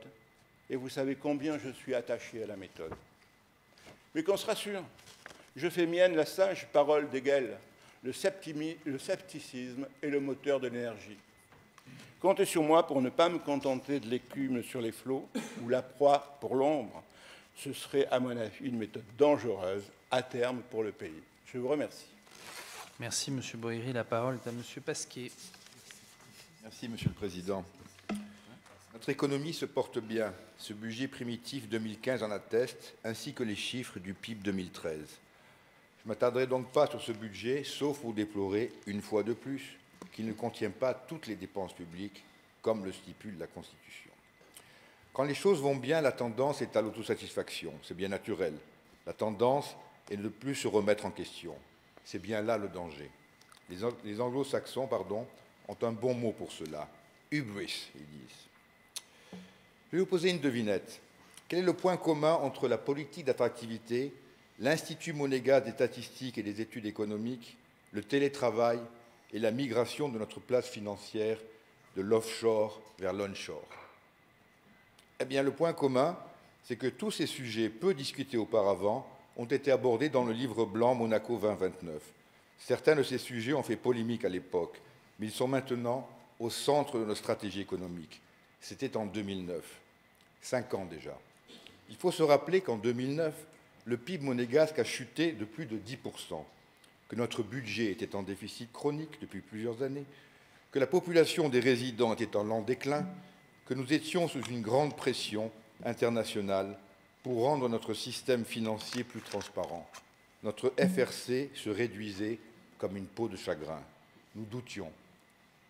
À l'initiative du conseiller Valéry, qui était à l'époque président du Conseil national, un groupe de monégasques, d'enfants du pays, de résidents et de consultants internationaux ont planché ensemble sur ce que pourrait être le Monaco de demain. Oh, ce n'était pas un groupe politique, bien au contraire. D'ailleurs, certains membres de ce groupe de travail sont aujourd'hui du côté de la majorité et de l'opposition de cette Assemblée. Certains sont aujourd'hui ambassadeurs ou professeurs, d'autres sont entrepreneurs ou fonctionnaires et membres de la société civile. Les discussions au sein de ce groupe ont été animées, parfois passionnées, mais nous sommes arrivés à un consensus dont, je crois, nous avons tous été fiers. 2 sujets figuraient au centre de l'analyse que nous avions réalisée à l'époque. Pourquoi? Parce que nous ne sommes pas parvenus à les caractériser soit comme des forces, soit comme des faiblesses, soit comme des opportunités, soit comme des menaces. Il s'agit de l'exiguïté du territoire et la non-appartenance à l'Union européenne. 5 ans plus tard, je crois que cela est toujours vrai, et les décisions que nous prendrons sur ces 2 sujets détermineront en grande partie le futur de notre pays. Concernant la non-appartenance à l'Union européenne, le souverain nous a donné notre feuille de route et je la partage. Il y a beaucoup à dire sur l'exiguïté du territoire. 2 km², ce n'est pas beaucoup. Que Monaco ait réussi pendant des siècles à préserver son indépendance et à prospérer sur un territoire si étroit est remarquable en soi. La constante a été la capacité du pays à s'adapter au monde extérieur. La question qu'il faut se poser est la suivante. Le modèle actuel est-il soutenable sur le long terme? Oui, bien sûr, nous pouvons continuer pour un temps à creuser plus bas, à monter au ciel avec des immeubles toujours plus hauts, à s'étendre sur la mer sur des fonds toujours plus profonds, mais cela coûte de plus en plus cher. Notre équilibre économique et celui de notre système de retraite dépend aussi ou surtout de notre capacité à attirer un nombre toujours croissant de travailleurs pendulaires, ce qui nécessite des infrastructures qui coûtent aussi toujours plus cher. Il arrivera un moment, je ne sais pas si c'est dans 10 ans ou bien dans 20 ans, où les coûts de construction au mètre carré dépasseront la capacité du marché à acheter ou bien à louer ces mètres carrés. Il arrivera un moment où le coût marginal des infrastructures dépassera la valeur ajoutée supplémentaire des pendulaires que nous essayons d'attirer. Je pense qu'il nous faut anticiper ce moment-là et comprendre que notre prospérité, si elle n'est pas partagée, au moins partiellement, avec les régions avoisinantes, restera fragile. Ce qui se passe au niveau global, une concentration de richesses sans précédent, se passe aussi au niveau local et crée des tensions qui se traduisent au niveau politique par la montée des extrêmes chez nos voisins. Alors nous avons un choix, celui de se replier sur soi, en pensant que ce qui se passe autour de nous ne nous regarde pas, ou bien celui de faire preuve d'imagination pour mettre en place des politiques publiques qui renforceront notre souveraineté tout en faisant bénéficier les régions avoisinantes de notre prospérité. Inutile de vous dire quelle option je préfère. Nous avons un modèle économique performant, pourquoi ne pas essayer de l'exporter? Les efforts pour mettre en place une législation sur le télétravail vont dans cette direction, mais ce ne doit être qu'un début. Le Conseil supérieur pour l'attractivité est vu par certains de mes collègues comme une concurrence pour le Conseil national. Pour ma part, j'y vois plutôt un aveu qu'une partie des forces vives qui créent les richesses de notre pays n'a pas suffisamment voix au chapitre. Nous sommes plus grands que nos 2 km². Comme je l'ai dit auparavant, j'ai l'impression parfois que c'est dans la tête que nous les avons, ces 2 km².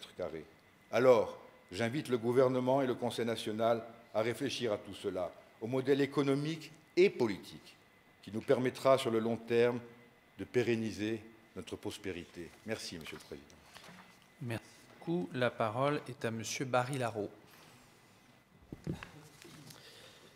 Merci, Monsieur le Président. Monsieur le ministre d'État, Madame, Messieurs les conseillers de gouvernement, chers collègues, à Monaco, nous pouvons nous prévaloir en effet d'un chiffre de croissance en augmentation de 9,3% par rapport à 2012, traduisant ainsi la très bonne tenue de notre économie qui affiche un produit intérieur brut de 4,94 milliards d'euros. Un budget prévisionnel qui table sur un montant de recettes supérieur à 1 milliard d'euros, présenté avec un excédent de 2,8 millions, postulat qui ne s'était pas produit depuis plus de 20 ans. Si cela traduit l'optimisme du gouvernement, cela l'engage aussi, ainsi que le prévoit l'article 38 de notre Constitution, qui indique en effet que le budget national exprime la politique économique et financière de la principauté. Cet engagement, le Conseil national, par la voix de sa majorité, veillera à en être l'observateur attentif, autant dans la concrétisation des recettes que dans l'engagement des dépenses, puisque la Haute Assemblée est une partie constitutive de l'État. Mais si le gouvernement n'est pas comptable du programme électoral de la majorité, une partie des arbitrages que nous avons demandés à l'occasion des séances privées consacrées au budget se retrouve dans les orientations économiques décrites dans le projet de loi de finances 2015. Je me félicite notamment que le gouvernement ait décidé de faire ce geste fort et emblématique que nous demandions depuis le début de la mandature, avec la mise en place du tarif de 10 € de l'abonnement annuel de la carte de bus, en l'étendant en plus à tous les élèves scolarisés en principauté.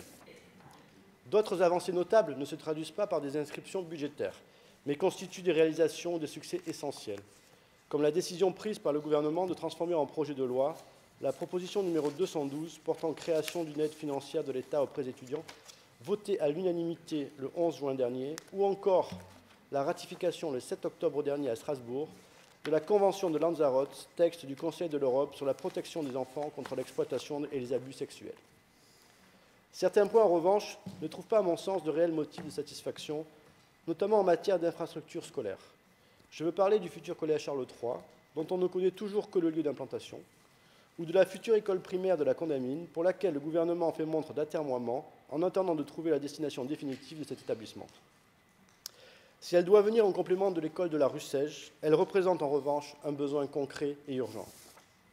Même motif d'inquiétude quant à l'absence de prise en compte d'un établissement scolaire primaire qui devra absorber les enfants de moins de 11 ans qui seront logés avec leurs parents dans les appartements de la Tour Odéon et du Testimonio 2, je le rappelle quand même, 295 appartements. J'ai l'espoir que le projet de l'Annonciade 2 pourra être revu afin de prendre en compte la scolarité de ces futurs enfants. C'est en se donnant ces moyens que nous concourons ensemble au maintien de l'excellence de notre système éducatif. Enfin, sans transition, comment ne pas évoquer la situation de la SBM, aussi bien dans ses aspects stratégiques, économiques, commerciaux et bien évidemment sociaux. Le sujet est trop vaste pour l'étudier maintenant, j'y reviendrai donc en détail au moment de l'analyse des recettes du budget de l'État. Avant de conclure, je tiens à rendre hommage à l'ensemble de mes collègues à Horizon Monaco pour avoir su se montrer déterminés au cours de ces commissions plénières d'études, de n'avoir jamais cessé de marteler l'objectif concret de réalisation du plus grand nombre de nos engagements, chacun selon ses propres sensibilités, mais avec la notion de cohésion assumée, dans le seul but de démontrer encore et toujours que le dialogue est essentiel et consubstantiel à notre Constitution. Il en va de l'avenir des grands équilibres institutionnels de notre pays. Il ne s'agit pas d'une posture idéologique ou électorale, il s'agit d'une véritable conviction.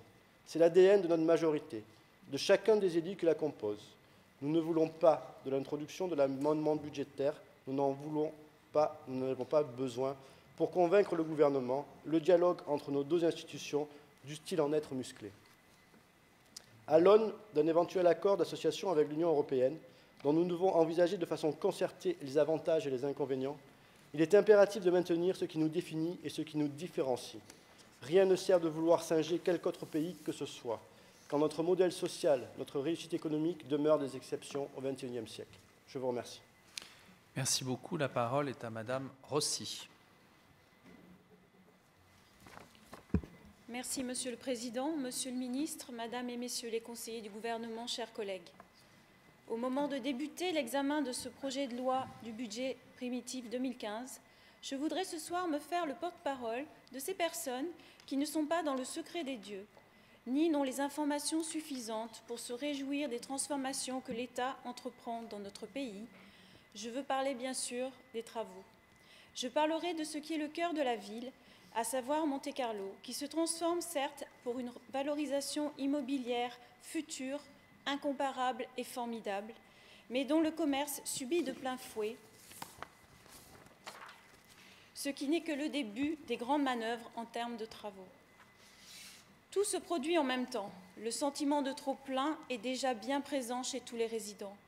Aux problèmes de circulation et de pollution urbaine s'ajoutent les nuisances sonores, Et comme si cela ne suffisait pas, le quartier perd un à un ses commerces de proximité, ceux-là même qui font le lien social et le sentiment d'habiter un même quartier. Je peux vous assurer, pour y vivre et y travailler, que Monte-Carlo est en train de perdre son âme. À la place de jardins qui faisaient partie de notre histoire, font place des boutiques dites éphémères, avec des enseignes nouvelles, certes, mais surtout et actuellement, des emplacements vides, pile face au casino. En ces périodes de Noël, cela gâche un peu la fête. L'attractivité de Monte-Carlo se dégrade et cela se voit. Et pour les résidents comme pour les visiteurs extérieurs, les illuminations de Noël ne cachent pas tout. Fermeture du commerce de presse du boulevard d'Italie, puis ces jours-ci, celle de l'avenue de la Costa. Alors, il n'est pas question, ici, d'être contre la restructuration des quartiers, mais nous nous devons de garder une certaine mixité dans les commerces. Cette mixité commerciale est indispensable afin d'assurer une mixité sociale dans ce quartier qui ne peut pas regrouper que des boutiques de luxe incontestablement magnifiques. Les résidents, même aisés, ne sont pas ravis de voir qu'il n'y a plus de services de proximité. Je le vois, on me le dit. Il est vrai aussi que les seules grandes enseignes peuvent assumer les loyers de plus en plus élevés à Monte-Carlo. Alors, ne peut-on pas imaginer à ce que le gouvernement puisse racheter ou préempter certains locaux commerciaux comme ils le font pour les logements, afin de permettre la relocalisation et non la disparition de ces commerces de proximité. L'État en a l'obligation vis-à-vis de la population monégasque. Pour finir sur ce quartier qui n'en finit pas de souffrir, je voudrais aussi évoquer un bâtiment qui, si je ne conteste pas l'obligation opérationnelle de le supprimer, va nous manquer. Je crois qu'il nous appartient de veiller encore plus à la préservation de tout ce qui est notion de patrimoine. On ne peut pas tout détruire partout sans avoir une cohérence architecturale en fonction des quartiers. C'est un vœu pour l'avenir, ce vœu que défend le président de la Commission de la Culture, Nadia El Bohéry, qui travaille activement sur le projet de loi sur la préservation du patrimoine auquel nous tenons tous. Durant ces débats, j'attends que le gouvernement me donne une information plus poussée sur ce qu'on entend faire du centre commercial de Fontvieille, qui lui est tenu à l'écart des nuisances des chantiers de Monte-Carlo, mais qui, pour autant, risque de subir la concurrence des projets qui avancent vite sur la Côte d'Azur, avec de nouveaux centres commerciaux gigantesques. L'État doit rapidement s'engager financièrement dans ce projet d'agrandissement. Cela paraît à présent vital pour lutter face à ces 450 000 m² de surface qui vont prochainement sortir de terre sur les communes qui nous entourent. Notre majorité porte un regard attentif au cadre de vie. Le cadre de vie, ce n'est pas seulement la sécurité et l'environnement, c'est aussi ne pas être obligé d'aller faire ses courses ailleurs. Ainsi, comme cela a déjà été dit, la majorité se félicite que son idée de création d'un observatoire du commerce ait enfin abouti. Le commerce de détail va mal et il faut s'en occuper car c'est un secteur non négligeable en termes d'emploi et de TVA. Enfin, pour conclure, je voudrais exprimer toute ma satisfaction, mais dans un tout autre domaine, c'est celui de l'éducation et du plan numérique qui prend forme comme nous le demandions. C'était l'un des points de notre projet politique et je suis heureuse qu'il se matérialise enfin pour l'avenir de nos enfants et pour accompagner l'excellence de notre système éducatif monégasque. Je vous remercie. Merci Madame Rossi. La parole est à Monsieur Ritt. Pardon, Monsieur Svara, excusez-moi. Je vous vois vous lever, donc... Merci Monsieur le Président. Monsieur le Ministre, Madame, Messieurs les conseillers de gouvernement, chers collègues, le budget primitif 2015 s'inscrit dans une politique ambitieuse de réduction des déficits et d'assainissement des finances publiques menée par le gouvernement depuis 2012. La principauté de Monaco avait alors entamé une réorientation de son budget vers plus de discipline avec des objectifs bien définis. Retour à l'équilibre budgétaire tout en maintenant la compétitivité et l'attractivité de la principauté. Ainsi, en 2012, le budget primitif affichait-il un montant de recettes de 833 millions d'euros. Aujourd'hui, les recettes s'élèvent à 1,61 milliard d'euros au primitif 2015, en hausse de 27%. À la même époque, les dépenses inscrites au budget primitif 2012 se montaient à 890 millions d'euros contre 1,58 milliard d'euros dans le primitif 2015, en progression de 18,8%. Les dépenses d'investissement sont passées, quant à elles, de 228 millions d'euros en 2012 à 306 millions d'euros aujourd'hui, en progression de 25%. Le budget a clôturé un excédent en 2012 de 3,7 millions d'euros, comme en 2013 de plus de 12 millions d'euros et très certainement en 2014. Pour la première fois depuis 20 ans, un budget primitif est présenté un excédent de 2,8 millions d'euros. C'est aussi la première fois que dans un budget primitif, recettes et dépenses dépassent le milliard d'euros. Je tenais à rappeler ces quelques marqueurs de nos finances publiques. Il y en a bien d'autres, certainement tout aussi positifs, pour vous signifier que je prenais bonne note, sans tomber dans une quelconque euphorie, des résultats encourageants de cette réorientation budgétaire entamée en 2012, comme je suis satisfait aujourd'hui des avancées obtenues par la majorité en ce qui concerne les logements domaniaux. La politique de logement à Monaco, c'est la priorité partagée entre le gouvernement et le Conseil national. C'est un dossier essentiel de l'action de la majorité et de son président. Depuis le début de cette mandature, la majorité s'est élevée avec force contre l'insuffisance du programme de construction de logements domaniaux et a demandé à ce que le gouvernement prenne sans tarder les mesures qui s'imposent pour combler le déficit qui menaçait de se faire jour à l'horizon 2015 après la livraison des 157 appartements de la Tour Odéon et de 100 appartements de récupération. Le gouvernement nous a entendus. Il vient d'entamer le chantier de l'Angelin, dont les 135 appartements seront livrés fin 2017. L'opération Testimonio 2 livrera quant à elle 156 logements pour les Monégasques en septembre 2019.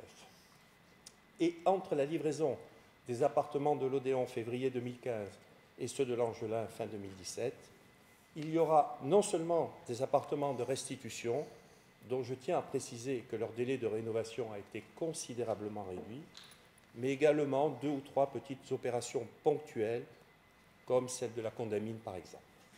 La majorité a été entendue. L'obstination du président et la capacité d'écoute du gouvernement ont permis d'aboutir à ce résultat. Là encore, aucune euphorie et seulement le sentiment d'avoir agi dans l'intérêt des Monégasques. Je voudrais toutefois apporter une réflexion personnelle sur la problématique des travaux en principauté. Lors du vote le 8 octobre dernier de la loi numéro 921 prononçant la désaffectation avenue Princesse Alice d'une parcelle de terrain dépendant du domaine public de l'État, un élu, peut-être 2 ou 3, je n'en suis plus tout à fait certain, a avancé un argument étonnant. Je précise que je ne me place en aucun cas sur le fond de l'affaire, ni évidemment sur le bien fondé de son vote. Pour le justifier et marquer son opposition à la construction du parking des Spélugues en tréfonds des jardins du Casino, au-delà des nuisances sonores et de la poussière regrettable mais inévitable lors d'un chantier, il a dit ne pas vouloir ajouter un chantier au chantier. Ne pas ajouter un chantier au chantier. Belle formule rhétorique, un peu racoleuse certes, qui m'a interpellé, tant elle semblait décalée de la réalité en principauté. Un seul exemple, un seulement, parmi tant d'autres, à l'ordre du jour de nos débats depuis plus d'1 an, en séance publique et en CPE, l'opération L'Angelin. Ne pas ajouter un chantier au chantier. Cela voudrait dire qu'à l'entrée ouest de Monaco, au niveau du jardin exotique, il ne faudrait pas ajouter le chantier L'Angelin et ses 135 appartements pour les Monégasques, au prétexte qu'il y a déjà, dans un environnement proche, le chantier du tunnel descendant, le chantier de l'immeuble des serres, le chantier du parking de dissuasion et peut-être, pourquoi pas, le chantier du téléphérique. Je m'inscris donc personnellement en faux contre ce principe abscon et me réjouis de voir le gouvernement commencer le chantier L'Angelin.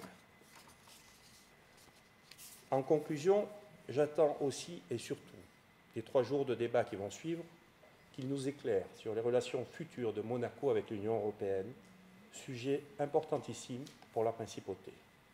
Je ne reprendrai pas toutes les questions posées par les conseillers de la majorité et de l'opposition, mais ce dossier complexe et quelque peu anxiogène nécessitera de la part du gouvernement la communication d'informations précises, complètes et régulières.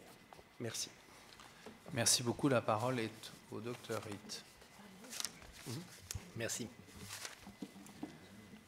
un peu gêné, bien que très honoré d'avoir été un des thèmes essentiels de l'intervention de politique très spéciale de M. Grinda, je lui demande de bien vouloir me pardonner.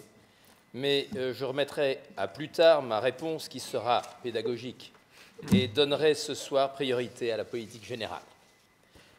Un homme politique est condamné à se répéter ou à se contredire. Devant cette alternative énoncée par Léon Blum, notre rapporteur a fait le choix délibéré de se répéter. Et c'est bien volontiers que ce soir, je lui emboîterai le pas. À nouveau, je souhaite donner la priorité au thème des relations entre nos deux institutions.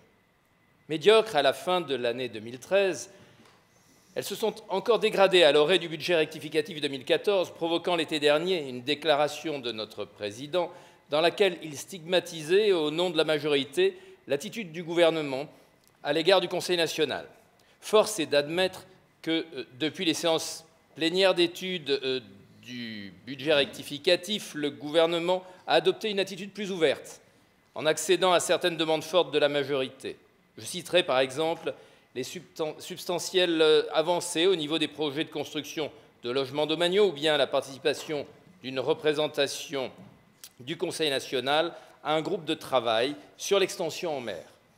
Notre rapporteur vient de le dire, cette ouverture a semblé se poursuivre avec, dans le cadre des débats préparatoires à ce budget primitif 2015, le gouvernement répondant à nouveau à des demandes fortes de la majorité. La participation de représentants du Conseil national à un groupe de travail sur les négociations avec l'Union européenne en est un exemple. Cette évolution était importante, Monsieur le ministre, mais elle n'est pas suffisante. Un pas primordial reste encore à faire, un pas vers la concertation d'amont. Nous nous rencontrons encore trop souvent à l'embouchure des flux de projets. Il nous faut remonter vers leurs sources. Et c'est bien, et seulement en amont, des rencontres avec les négociateurs européens que les réunions du groupe de travail qui vient d'être créé devront avoir lieu. Le débat d'amont, à l'étape de l'élaboration des projets, peut connaître des divergences de vues, mais il ne génère pas de conflit.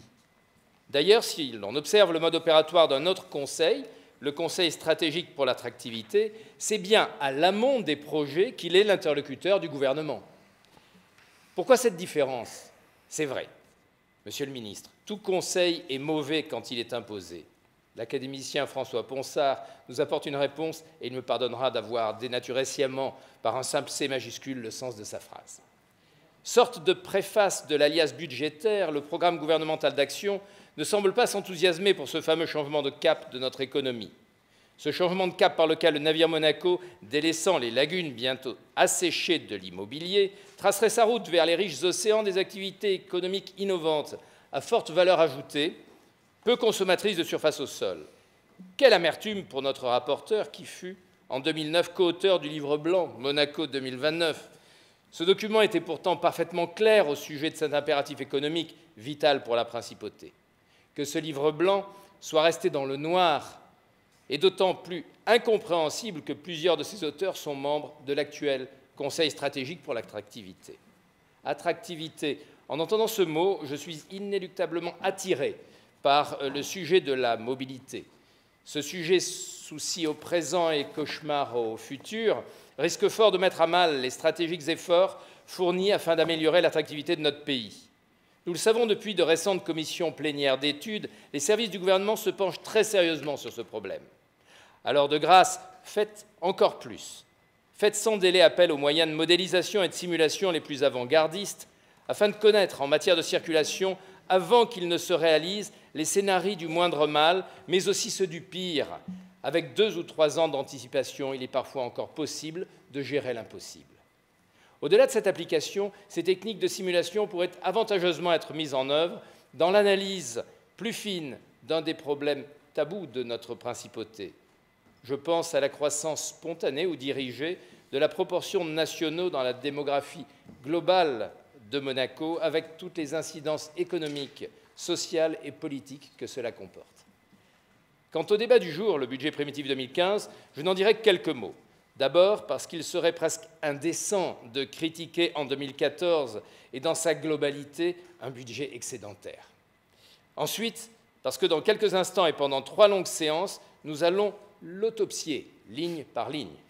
Enfin, parce que 3 ou 4 des sujets importants qu'il renferme sont encore couverts de brume et manquent de visibilité. Mais je garde l'espoir que le vent des débats les fasse apparaître en pleine lumière, dissipant bien vite les singularités météorologiques qui les entourent. Merci. Merci beaucoup. La parole est au vice-président, M. Stener. Merci, Monsieur le Président. Monsieur le Ministre, Madame, Messieurs les conseillers de gouvernement, chers collègues. Dans son rapport, le président de la Commission des finances a noté avec une satisfaction à laquelle je m'associe tout particulièrement que le budget primitif est présenté en excédent, ce qui ne s'était pas produit depuis 20 ans. 20 ans après, tout un roman. Même si je me rappelle également que la trilogie dumazienne se termine par la mort de D'Artagnan, événement traumatisant pour le jeune lecteur qui me fit découvrir que rien d'humain n'est éternel.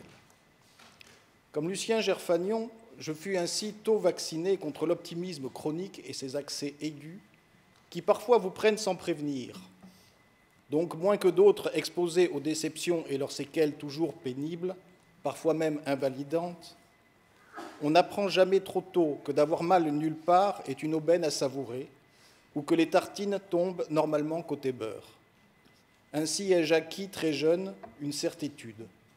Un pessimiste n'a jamais que des bonnes surprises. Il me faut donc souligner la corrélation excessive, voire périlleuse à long terme, entre l'explosion des recettes et le rôle presque dogmatique que le secteur immobilier y joue.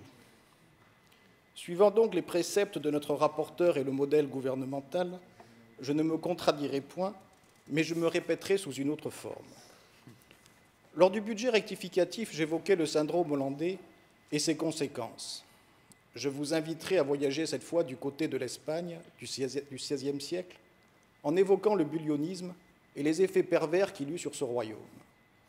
Et faisant une analogie, j'évoquerai ces mêmes effets que pourrait avoir à terme sur notre pays ce que l'immobiliérisme, à ne pas confondre avec l'immobilisme, quoique, dont la célébration atteint son paroxysme dans Vanity Fair, la foire aux vanités. Le promoteur de la tour Odéon nous y apprend que pour Monaco, c'est l'affaire la plus importante depuis la préhistoire. Qu'il en soit remercié. Grâce à lui seul, nous sommes passés de la caverne du Néandertalien à l'habitat moderne en zappant 700 ans d'histoire. En fait, dans son testimonial, excusez-moi, c'est un lapsus volontaire, dans ce témoignage, le promoteur aurait dû parler de la tour de Babel. Les données qu'il fournit régulièrement à la presse et celles que nous recevons du gouvernement, tant sur la TVA nette encaissée que sur les ventes réalisées, sont tellement différentes que plus personne n'y comprend quelque chose. Je me demande encore comment vous faites pour vous entendre.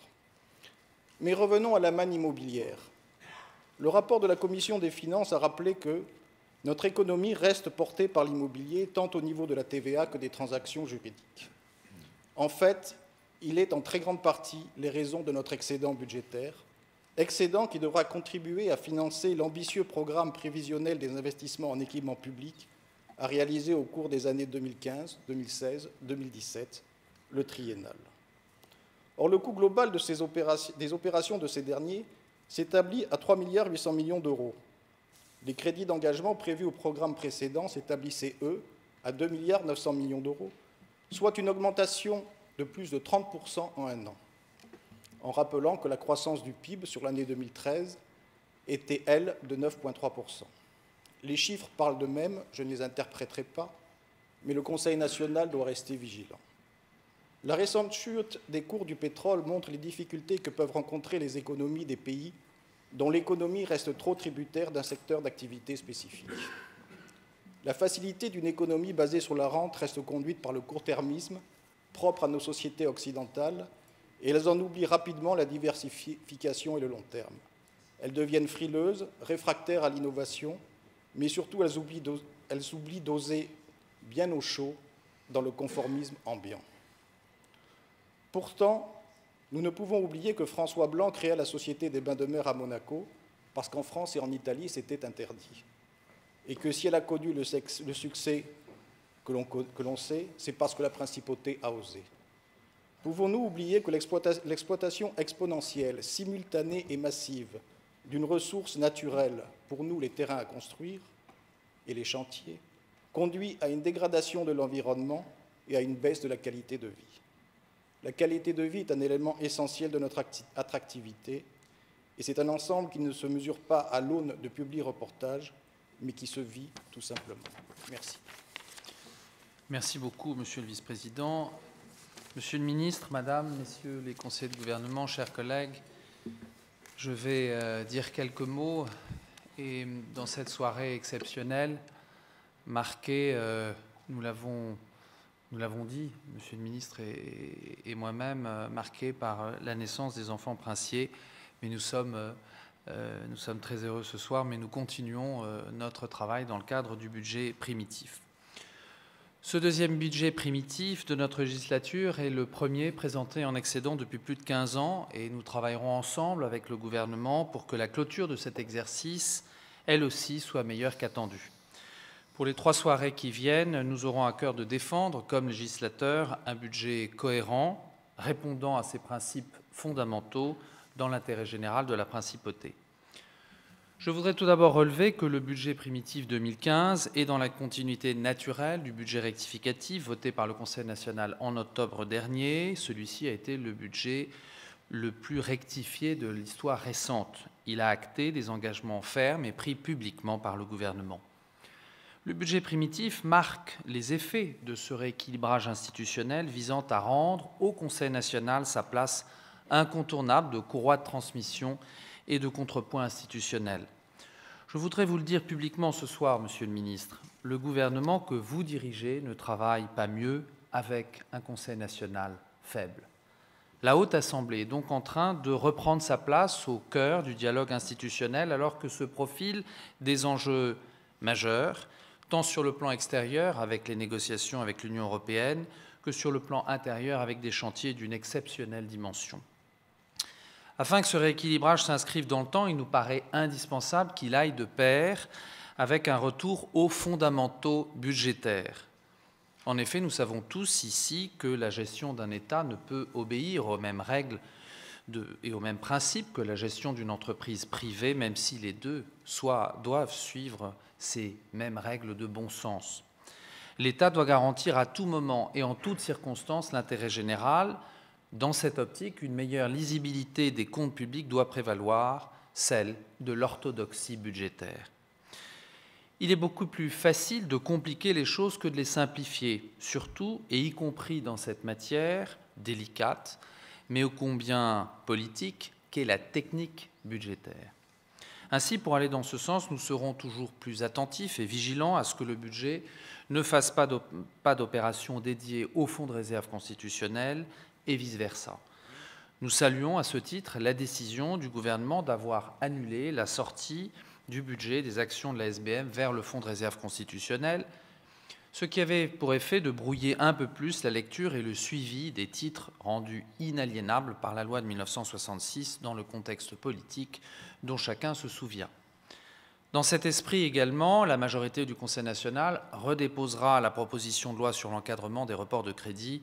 Le rapporteur vous en a parlé tout à l'heure. Ce rapporteur, qui a fait un excellent travail en tant que président de la Commission des finances et à qui je voudrais ce soir rendre hommage, qui a relevé dans son rapport avec précision près de 6 opérations nouvelles qui figurent désormais au programme triennal d'équipement public 2015-2017 grâce à la détermination de toute la majorité. D'abord, il s'agit de l'opération Angelin, emblématique de notre priorité en matière de construction domaniale, une opération qui a bien commencé, comme on peut le voir au Jardin exotique. Le contrat a été signé et l'ouvrage de 140 logements sera donc bien livré au premier trimestre 2018. Il en est de même pour les opérations domaniales dites de taille intermédiaire, qui pourront être programmées, à savoir celles du 27-29 avenue de l'Annonciade et celle de la Villa del Sol dans les 20 mois qui viennent pour environ 50 à 60 logements au total, ce dont nous nous réjouissons. Le gouvernement nous annonce également qu'à notre demande et grâce à sa réactivité, une opération de plus grande envergure pour avoir lieu avenue Crevetto-Frères à un horizon de moyen terme, sans oublier celle de la rue Grimaldi et de l'angle de la rue Baron de Sainte-Suzanne où le gouvernement est en pleine discussion avec un opérateur privé qui maîtrise l'autre partie d'une unité foncière détenue par la principauté. Que de progrès accomplis donc en peu de semaines depuis le 10 septembre dernier grâce au souhait partagé d'atteindre cet accord constitutionnel des volontés. Parmi ces 6 nouvelles lignes du triennal apparaît également l'opération Grand Ida, sur laquelle le gouvernement a arbitré en notre faveur pour nous proposer une ligne de 5 millions d'euros substantielle, afin de véritablement lancer les études sur la faisabilité du dernier projet proposé par un opérateur indépendant choisi par le collectif des propriétaires attenants. L'État contrôle 32% du foncier, ce qui le rend incontournable, y compris pour construire une école primaire dans ce quartier à brève échéance. Monsieur le ministre, il serait bon que vous décidiez avant la fin 2015 du contour de cette future opération. Tout le monde, effectivement, et notamment les enfants du pays, vous attendent. Pour ma part, je serai vigilant, et nous en avons parlé tout à l'heure, à ce que l'on préserve la qualité de vie des compatriotes vivant dans ce quartier très proche de cette opération projetée. Comment ne pas également évoquer au plan triennal le parking supplémentaire de 400 places sur le plateau de Monte-Carlo, dont les premiers sondages ont commencé, qui semble se révéler prometteur sur l'emprise foncière du futur ouvrage souterrain. L'enveloppe de 50 millions d'euros et le délai de réalisation sont aussi pour nous une parole donnée par le gouvernement en octobre dernier qui semble se confirmer. Nos relations avec le gouvernement ont progressé, indéniablement. Néanmoins, de nombreux sujets restent pour le Conseil national source de grandes préoccupations à l'aube de cette année 2015. Ainsi, la Société des bains de mer, pour nous, navigue à vue. Ce qui n'est pas acceptable, alors que des travaux titanesques ont commencé et que près de 5 ans seront nécessaires avant d'en voir les premiers résultats tangibles. Qu'attendent la direction de ce monopole concédé et le gouvernement en charge de ce dossier pour rendre public le plan de jeu dans sa totalité? Qu'en est-il plus généralement de la vision stratégique de cette société pour l'économie du pays qui est incontournable? Que de retard, que d'erreurs, que d'atermoiements indignes de la principauté. Si parfois il est nécessaire de donner du temps au temps, selon l'expression consacrée, il est des matières où l'absence de décision, la temporisation, expose au danger plus que de raison. Eh bien, ce soir, nous y sommes. Nous entrons dans cette zone de danger, préjudiciable pour nous tous. Le sujet de Monaco Télécom, dont la situation n'a rien de commun avec la Société des bains de mer, réclame également des clarifications de la part du gouvernement présent au conseil d'administration et qui est seul détenteur des clés de la concession et du pacte d'actionnaires. Quel est le plan industriel et social? Quand verra-t-on des améliorations techniques tangibles pour les utilisateurs? Monsieur Niel doit comprendre que le Conseil national va aussi s'emparer de ce sujet, car finalement, il s'agit d'un service public apparenté. Par ailleurs, la Haute Assemblée a sensibilisé le gouvernement depuis 15 mois, et plus précisément lors de notre dernière séance privée, sur le manque d'entretien des ouvrages existants et de certaines rues de la Principauté, parfois délaissées, ce qui n'est pas digne de notre ville-État. Là aussi, la majorité ne laissera rien au hasard pour la qualité de vie de nos compatriotes et des résidents qui ont choisi Monaco pour y vivre. Que dire également? Je dirais, entre guillemets, du flou artistique qui entoure le chiffrage du futur CHPG et sa planification dans les 15 ans qui viennent. Il est de notre devoir d'alerter le gouvernement et les 3 conseillers concernés sur le flottement de certaines réponses données sur ce sujet majeur. 2015 et 2016 seront les années de la vérité des chiffres. Enfin, je terminerai la liste de nos préoccupations par le silence surprenant du gouvernement sur le projet du centre commercial. En effet, depuis mai dernier, les élus ont donné leur accord dans le cadre d'une CPE sur une extension de 8 000 à 15 000 m² de ce complexe, en évoquant leur souhait que l'État puisse financer cette opération étant donné son caractère hautement rentable. La Haute Assemblée a aussi également accepté le principe qu'une enseigne spécialisée dans les centres commerciaux aide le gouvernement afin de mettre au point un concept répondant à l'offre commerciale à Monaco et complémentaire à celle existant dans le département voisin. Madame Rossi l'a rappelé tout à l'heure, l'accélération des projets qui entourent la principauté nous oblige à ne plus perdre de temps sur la rénovation du centre commercial de Fontvieille. Enfin, j'en viendrai aux priorités de l'année. L'année 2015 sera indéniablement marquée par des priorités législatives pour nous, au Conseil national, outre la loi d'organisation et de fonctionnement et sur son règlement intérieur, sur lequel nous nous sommes engagés vis-à-vis du Conseil de l'Europe. La commission, présidée par M. Poirier, va s'atteler à la loi numéro 879 sur le statut des fonctionnaires et des agents de l'État, car elle ne peut plus être laissée en souffrance plus longtemps. Après avoir voté celle sur le handicap, la majorité, consciente de son rôle, va traiter ce dossier avec toute l'attention et le sérieux qu'il requiert. Il en sera de même pour les conditions économiques, techniques, environnementales, financières et donc politiques de la future extension en mer. Sur ce sujet, notre information devra être complète, limpide, loyale et continue. Pour décider en toute connaissance de cause, il faudra une loi cadre, vaste et précise, qui viendra en complément d'un contrat de concession qui devra protéger les intérêts supérieurs du pays. La priorité de 2015, c'est aussi le futur complexe du Testimonio 2 et la loi de désaffectation qui seule pourra rendre possible la construction de 160 logements pour nos compatriotes parmi d'autres équipements publics et privés. Non, Monsieur le Ministre, le Conseil national n'a pas décalé le projet. Il s'agit là d'un des derniers terrains publics de la principauté et, comme l'a dit fort justement M. Burini, notre devoir pour le désaffecter est de s'assurer de contrôler et d'encadrer strictement ces conditions. Je terminerai par les négociations qui doivent s'ouvrir avec l'Union européenne à Bruxelles. Il s'agit là d'un véritable défi dont les enjeux seront cruciaux. La représentation nationale a diligenté à notre demande,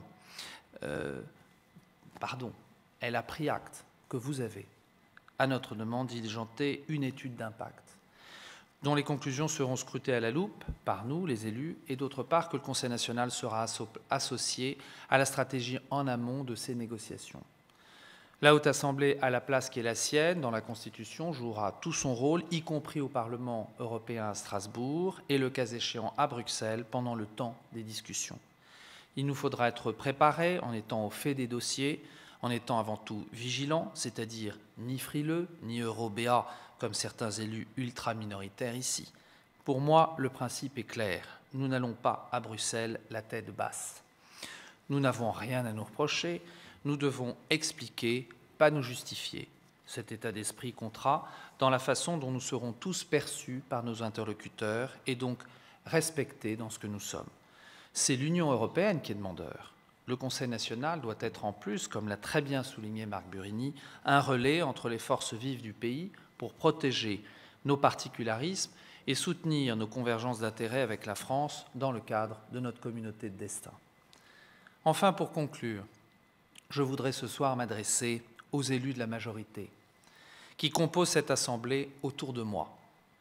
Mes chers amis, rien de tout ce que je viens d'évoquer, d'énoncer ou de dénoncer ne sera possible ni faisable sans votre travail, sans votre loyauté, sans votre détermination et votre courage dans les moments délicats et exaltants qui parsèmeront notre riche législature. Je suis heureux et fier de conduire notre majorité. Je le redis, je ne laisserai personne affaiblir le pacte majoritaire dont nous sommes tous comptables devant les compatriotes, ni dans sa lettre, ni dans son esprit. Ce pacte par lequel nous sommes liés aux Monégasques et sur lequel ils nous ont fait confiance.